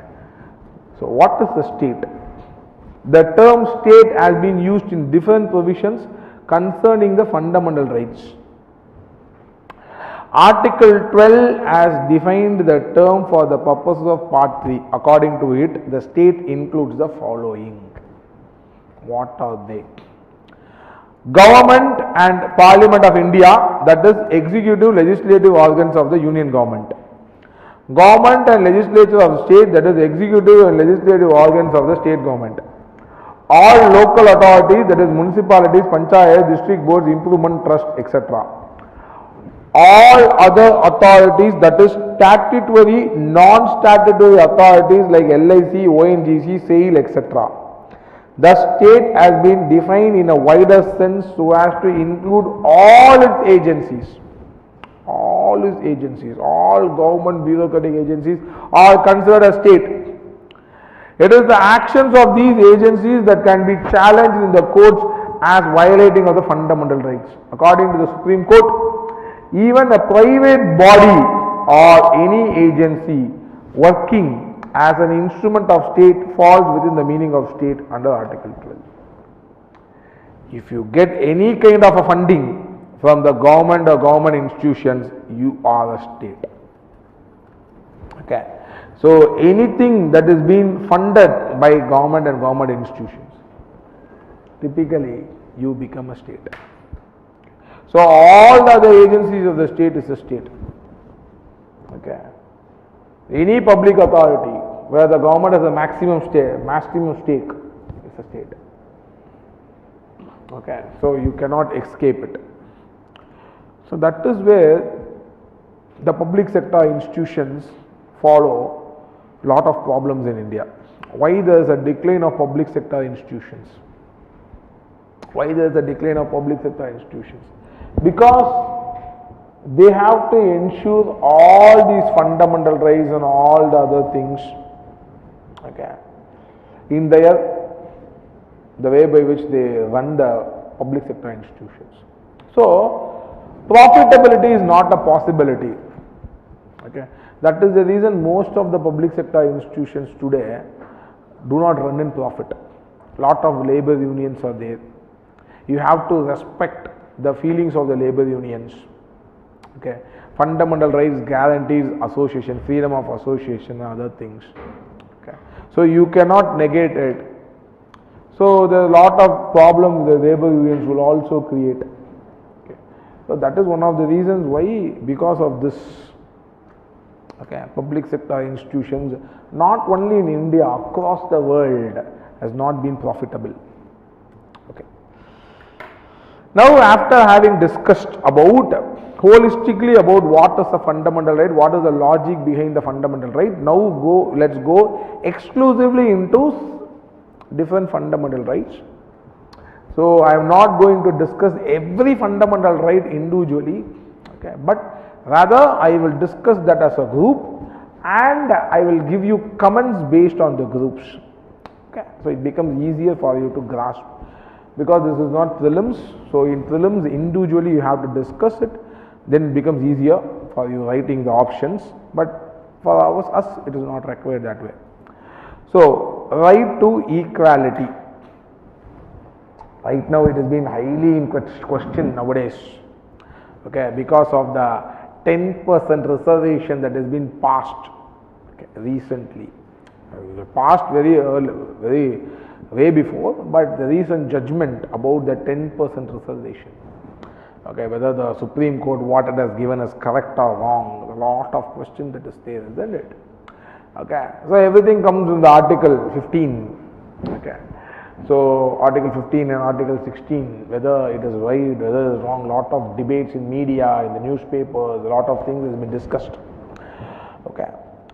Equality before law and equal protection of laws. The fundamental basis behind any polity which ensures rule of law. Okay. So we all know when the concept of rule of law was created, okay, nothing but it was synonymous with equality before law and equal protection of laws. That is what rule of law is all about. So any liberal democracy must ensure this rule of law. Right. Article 15, prohibition of discrimination on grounds of religion, race, caste, sex or place of birth. Okay, that is Article 15. Again, debates. Recently, many state government, as including the place of residence, okay, in employments and other things, whether this is within the rights that is guaranteed in the fundamental rights or it is a violation of fundamental right. These are debates. I think very recently a state government passed 70% reservation for the people of their residence. All these things come and go. But whether it is a violative of the Indian constitution, what are the judicial pronouncements, you have to read a little bit. Okay. Because it has not been asked a lot, I am not going to, because of lack of time, I am not going to discuss it deeper. But you read a little bit, if you have any doubt, you come and ask me, we will have a discussion. Okay, individually we will have it.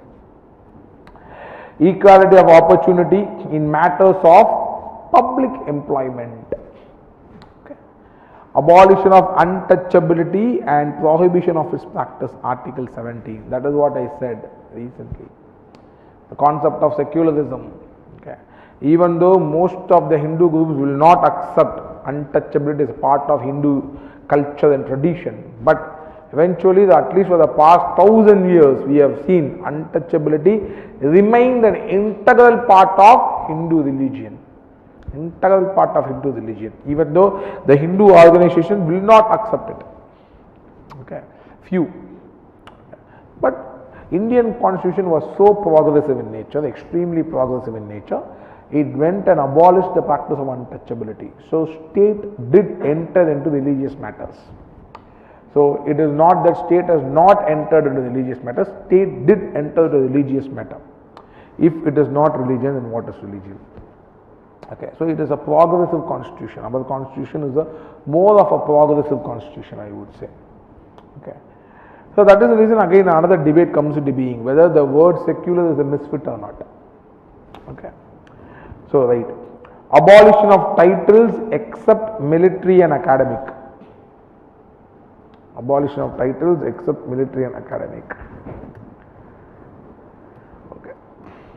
So in other words, Article 14 and Article 15 clearly says there should not be any discrimination in the name of caste, creed, sex or place of birth, nothing. There should not be any discrimination. So all people have to be treated equally. That is a fundamental right that you have from the state.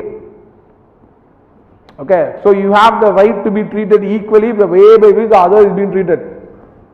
If you are not being treated equally, the other is being given privileges, you can easily go and question. Okay, you have guaranteed right to equality, but there is a discrimination in the way by which you are treating me. Okay, if any organization of a state, any government authority, anyone do not treat you properly or give another person a little bit of privilege, okay, you can go and question it, because the right to equality is enshrined in the Indian constitution, isn't it? So right to equality, what it guarantees? It guarantees that every one of you will be treated equally. Correct? But not always the case. Not always the case. There is also some exceptions. So typically, as I just now told you, right to equality is guaranteed that all of you will be treated equally. So Indian constitution is giving a guarantee that I will treat you the similar way I will treat you, the similar way I will treat her, everyone will be treated the same way, but there is a little bit of exception to it. What is the exception? Right? The rule of equality before law is not absolute, and there is constitutional other exceptions to it. They are mentioned below. What are they? The President of India and the Governor of States enjoy the following immunities. So the President of India and the Governor of the State have following immunities. What is that? The President or the Governor is not answerable to any court. The exercise and the performance of the powers of the duties of office. What they did, they need not answer any court. Okay, so the President as the Governor has that immunity. Okay, no criminal proceedings shall be instituted or continued against the President or the Governor in any court during his term of office. Understand, it is only criminal proceedings. Okay, only criminal proceedings. Okay. No process for the arrest or imprisonment of the President or the Governor shall be issued from any court during his term of office. Because the powerful institution that it is, the most respected institution that it is, it must be given some privileges. Otherwise, the respect over the institution will go away. So, certain immunities is inevitable part of any polity. Okay. So, it has been given. No civil proceedings against the president or the governors be instituted during the term of office in any court in respect of act done by him in a personal capacity. Okay. Term of any personal capacity, whether before he entered upon office until the expiration of 2 months after the notice have been delivered to him.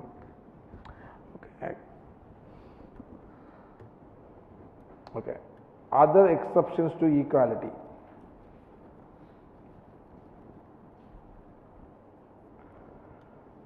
No person shall be liable to any civil or criminal proceedings in any court in respect of the publication in a newspaper or by radio or television of a substantially true report of any proceedings of either House of Parliament or either House of the Legislature of a state.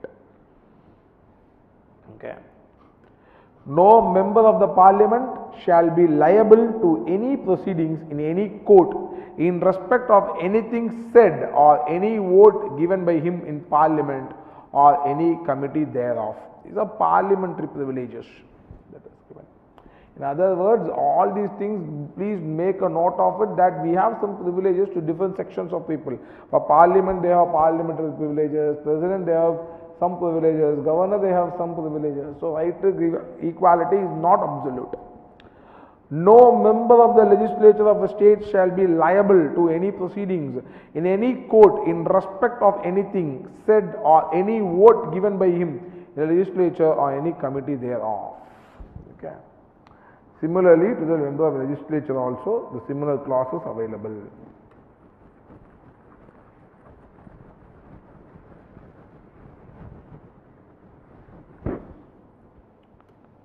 The Article 31C is an exception. Sir, what if the president commits a crime? They would wait. It depends about the situation. They would wait, ideally. Okay. That is how it is said. Yes. See, it depends upon whether it's a criminal proceeding or civil proceeding. The civil proceeding cannot be done. Okay. But in case of criminal proceeding, it could be done in certain clauses because it's a crime.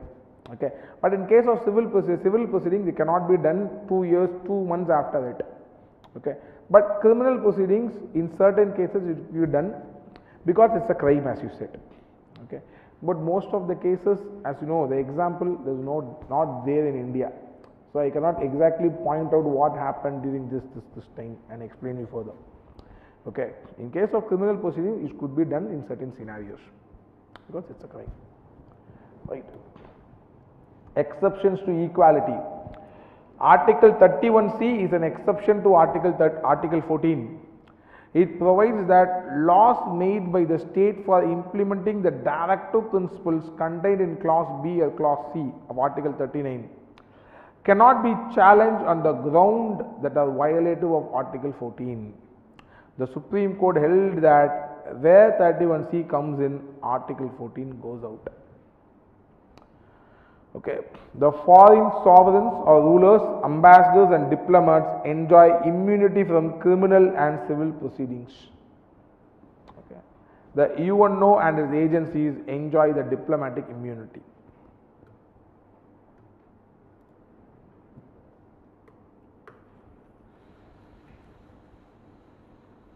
The question of reservations.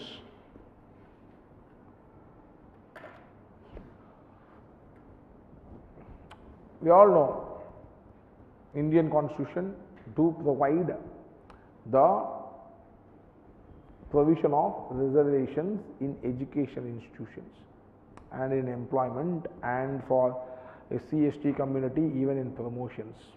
Okay. There are different articles that govern for SC and ST for employment, that is Article 335. It is governing articles that govern 332, I suppose. Certain articles with respect to employment opportunities. But when it comes to education, The draft Indian Constitution that was passed in 1950, as all of you would be knowing now, do not have any provisions for reservation. Okay. So, in other words, reservation was not provided to any community, whether it's a SC or ST or BC, in education during the 1950 Indian Constitution. It is only in the first amendment of the Indian Constitution the concept of reservation to educational institution comes into being. I have to be very clear in this. So, reservation is there for SC and ST in politics, MLAs and MP. Okay, their reservation is there. From the very start it is there. Okay. And with respect to employment also, a particular separate article said that without compromising the total efficiency of the organization concerned, you can consider reservation for scheduled caste and scheduled tribes. Okay. That is also there when the Indian Constitution came into being, 1950 Indian Constitution came into being. Okay. But reservation in education institutions was not there initially. Okay, not even for SC/ST, it was not there. Okay, in the original constitution, you have to be very clear in this. So, in the original constitution, only political reservation was there, employment reservation was there for scheduled caste and scheduled tribes. Education reservation was not there in the original draft constitution, not even draft, the original constitution, 1950 constitution was not there. Only in the first amendment of the Indian Constitution it was instituted. What is the reason? Okay, there is a famous case, Chempakam Duraisamy case, if I am not wrong. No. Okay, I forgot the name. No, that is a different case actually. I am sorry. It's a case where there are two Brahmins. No, this is a different case. Okay, I forgot the name of the case, I forgot it, but the case goes like this. Two Brahmins, okay, you know that from 1917 in Madras you do have reservations. Okay, the reservations go in Madras for backward caste communities, MBC community and scheduled caste communities from 1917. Okay, so two Brahmins filed a case in Madras High Court in 1950 where they have been denied an educational seat in famous education institution in Madras state, okay, considering reservation. Okay. So, they said reservation is against the Indian Constitution. The Madras High Court took the case and gave a judgment in favor of the person who filed the upper caste. It gave the judgment in favor of the Brahmins. Okay. So, Madras High Court clearly gave the judgment that it is violative of Indian Constitution. Giving reservation is violative of Indian Constitution. Immediately, protest erupted all over India. Okay, because this is some kind of reservation that is there to Tamil Nadu, that is Madras state, not just Tamil Nadu, total Madras state. At that point of time, Madras state consists of Tamil Nadu, Andhra, Karnataka, a little bit of Kerala. Okay. Everywhere this reservation was in practice. So, once the Madras High Court has declared that as null and void, the case went, the high protest started everywhere, and immediately Jawaharlal Nehru led government brought a first constitutional amendment, okay, where the clause, the so-called so much contested clause of today, socially and educationally backward people, that clause was instituted. Okay. The clause was instituted in the Article 15 of Indian Constitution. That clause was yesterday is not there basically. Before that it was not there. Only in the first amendment of the Indian Constitution it was done. So, because of the clause social and educationally backward, immediately the next judgment, the reservation to the backward classes and scheduled caste that was given in the Madras High Court, Madras state, was accepted. Okay. But India did not give any other reservation. Immediately scheduled caste reservation came into in all education institutions in India. But reservations for non-scheduled caste, backward class came only after the Mandal Commission report, that is 1980s. All this Mandal Commission and all these things we will see later, okay, when we discuss about Indian politics. Okay, this is the history of India's reservation in education institutions. Okay, so now read it. The state is permitted to make any special provision for the advancement of any social and educationally backward class of citizens. This word was instituted only in the first amendment. Okay, so the initial 1950 constitution is not there. Okay, all for scheduled caste and scheduled tribes. For example, reservation of seats, fees, concession in public education institutions, all can be given. In order to give effect to the provisions of backward classes, the center enacted Central Education Institutions Reservation 2006 providing quota of 27% for the candidates belonging to OBC in all central higher education institutions including IITs and Indian Institutes of Management. Okay. In April 2008, the Supreme Court upheld the validity of both the Amendment Act and OBC Quota Act, but the court directed the central government to exclude the creamy layer among the OBCs while implementing the law. Okay, to give reservations to EWS, that is the contention today. The clause was added to Article 15 by 103rd Amendment Act of 2019. In order to give effect to this provision, the central government issued an order in 2019 providing 10% reservation to economically weaker sections in addition to the educational institutions. The benefit of the reservation can be availed by the persons belonging to economically weaker sections who are not covered under any of the existing schemes of reservations of SC, STs and OBCs. Okay. So, you can have any point of view in exam also. So, don't worry about your point of view when it comes to EWS. Okay, whether it is correct or whether it is wrong, it's up to you.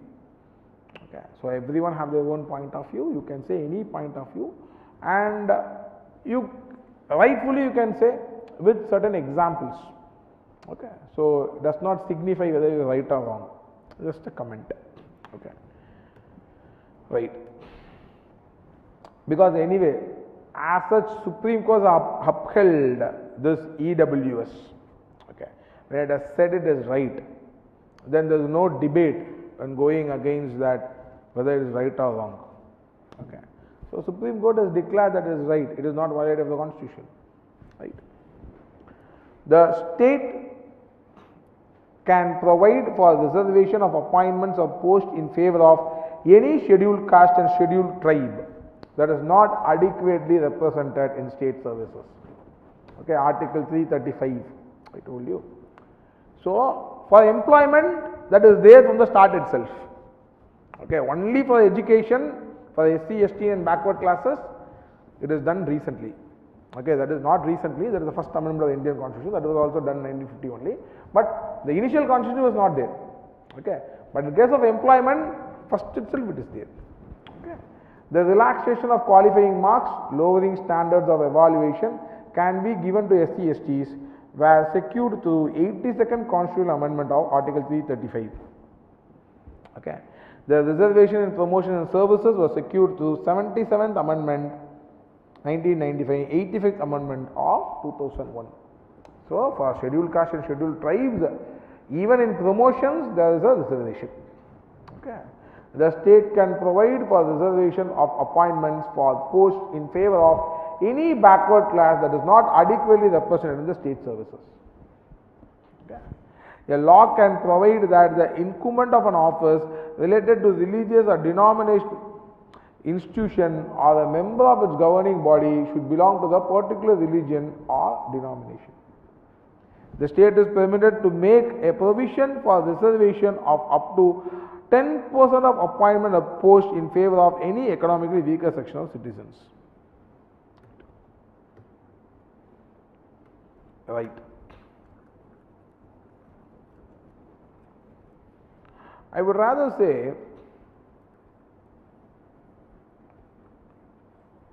these parts, these discussions about right to equality, right to freedom, the concept of reservation and all these things, it is better that you read a lot of articles. Okay, Google it.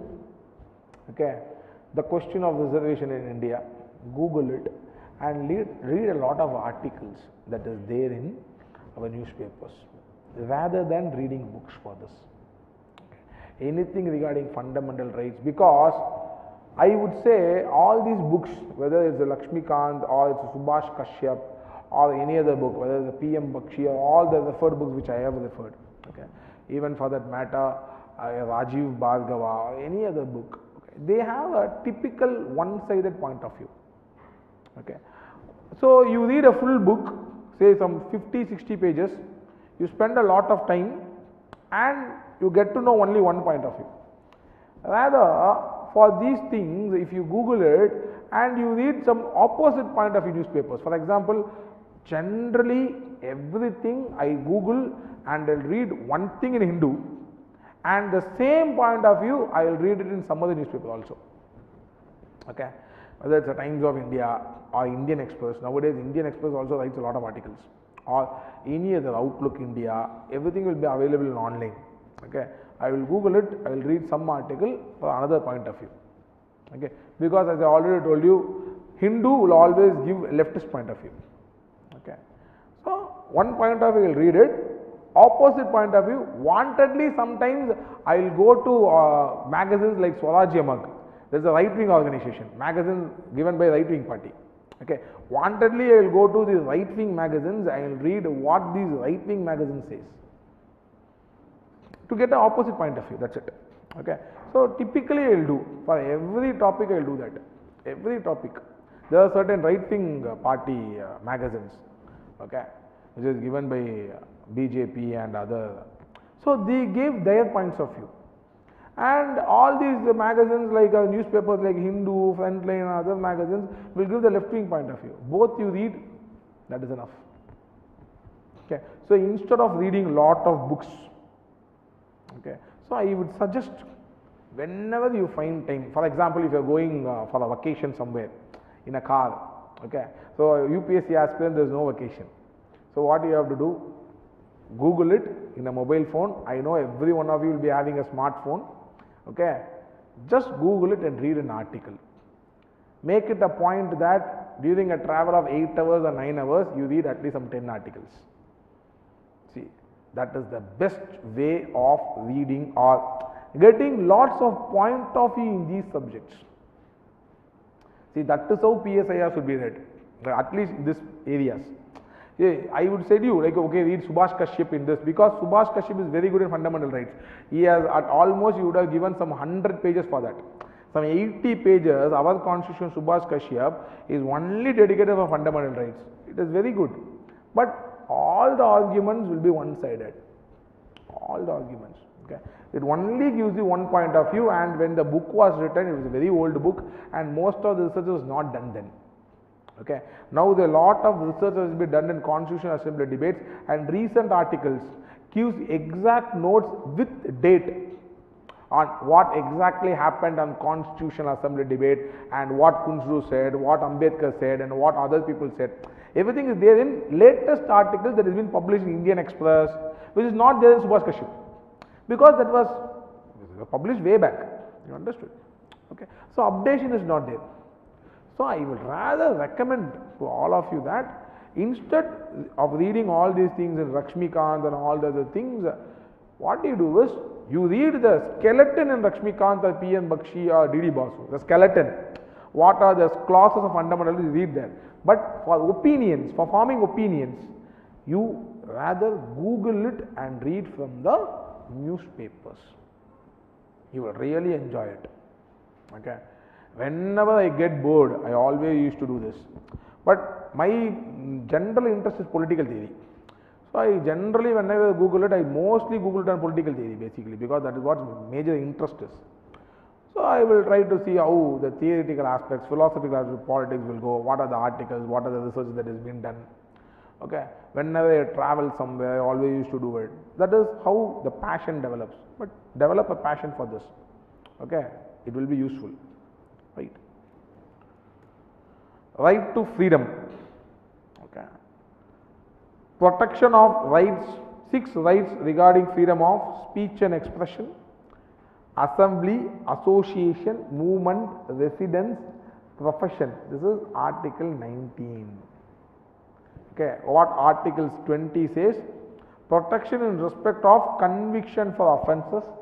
See, all the debates inside this regarding the fundamental rights and amenability of fundamental rights and the relationship of fundamental to DPSP, everything we'll see separately. Okay, that is the reason I am not going deeper into certain aspects of this. Okay, protection of life and personal liberty, Article 21. Right to elementary education, Article 21A, protection against arrest and detention of certain cases. See, if you read PM Bakshi, lot of notes would be given inside this Article 21. It's very important. A lot of judgments have been given recently. How they have extended Article 21. Okay, these things are very important. Okay, certain things I will give you, but certain things you have to work a little bit to understand. Okay. Protection of 6 rights. What is the most important Article 19 of the Indian Constitution? Right to freedom of speech and expression, right to assemble peacefully and without arms, right to form associations or unions or cooperative societies. This is added recently. Okay, this term is added recently. That is 2011, I suppose. Right to move freely throughout the territory of India, right to reside and settle in any part of territory of India, right to practice any profession or to carry any occupation, trade or business. Okay. So, originally Article 19 contained 7 rights, but the right to acquire, hold and dispose of property was deleted by the 44th Amendment Act of 1978. The biggest irony is the Morarji Desai government, which actually believed in development of property, abrogated these Article 31 and this Article 19, which gave lot of property rights to the citizen of India. This is the biggest irony. Okay, why is because of the what things that happened in the emergency period. Because that kind of debate that the Supreme Court and Indira Gandhi government had over the right to property and the other things during the emergency and all the other things. Right. These 6 rights are protected against only state action and not private individuals, and are available only to citizens and to shareholders of a company, but not to foreigners or legal persons like companies or corporations. The state can impose reasonable restrictions on the enjoyment of these 6 rights only on the grounds mentioned in Article 19 itself, not on any other grounds. Right.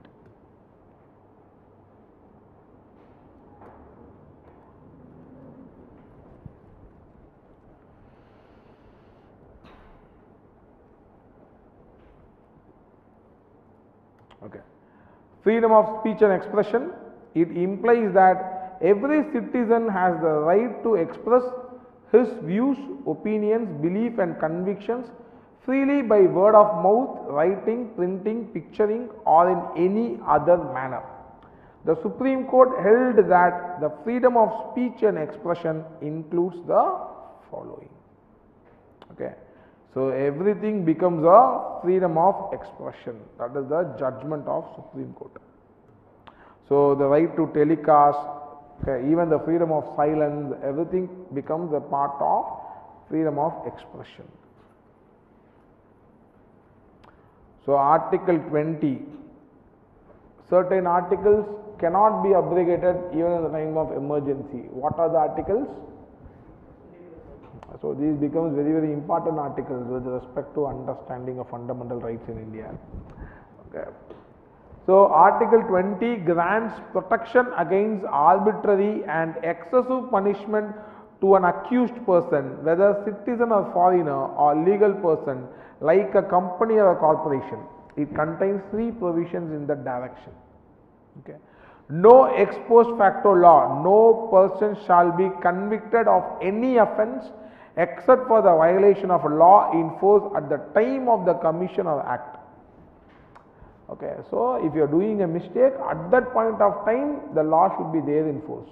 If the law is not there in force, at that point of time you are doing a mistake, you will not be punished for that. Okay, that's the rule. Subject to a penalty greater than that prescribed by the law in force at the time of commission of that act.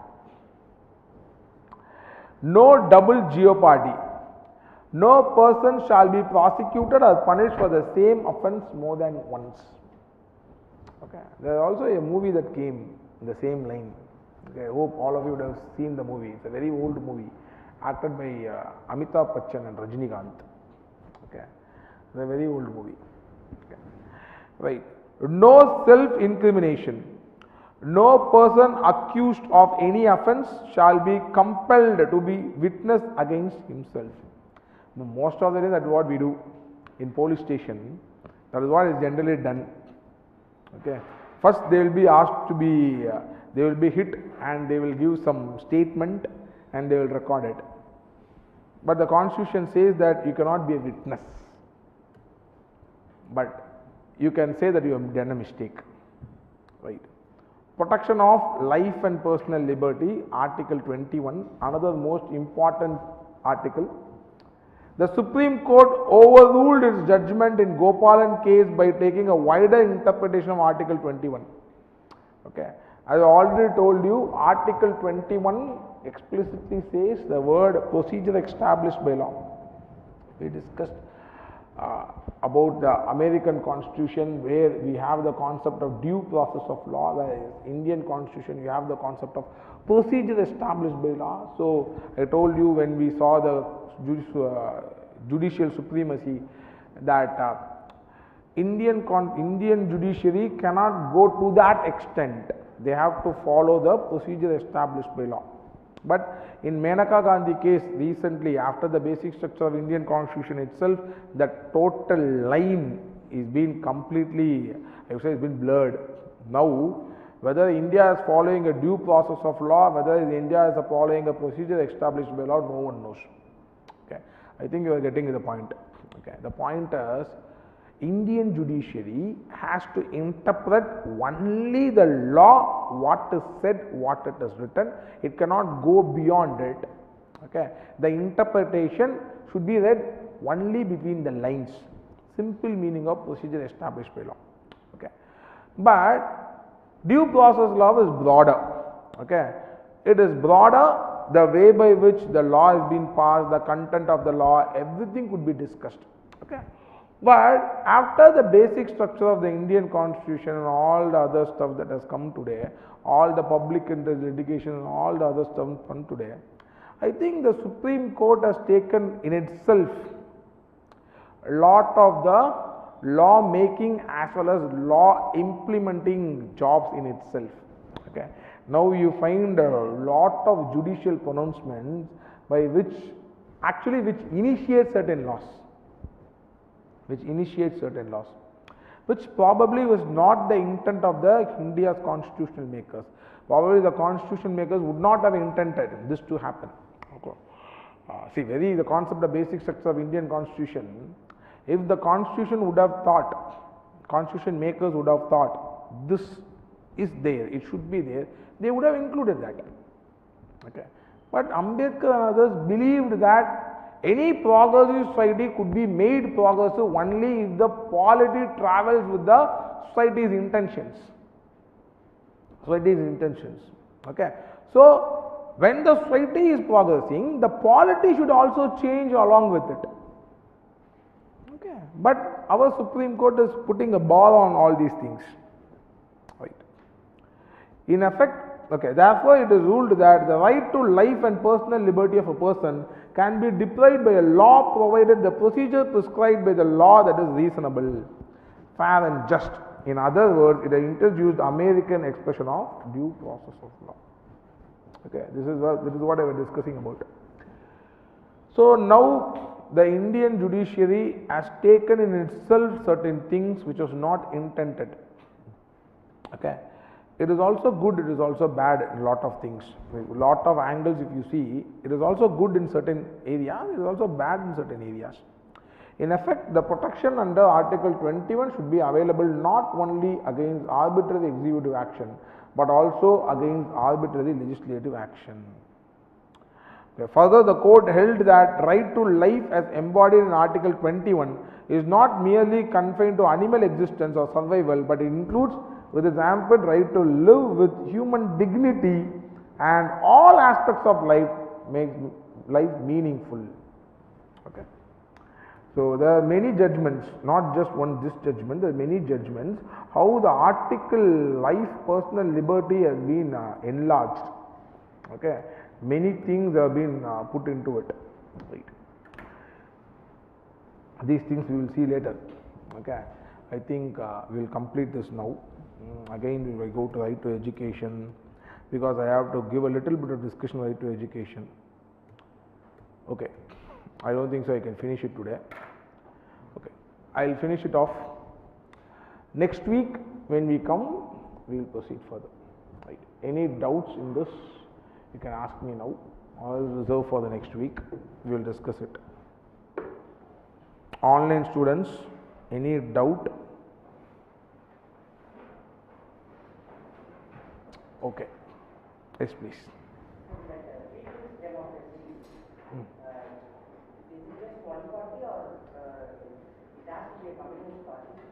No, it has to be a communist party. It has to be a communist party. You have to understand the history of it. The history says very simple.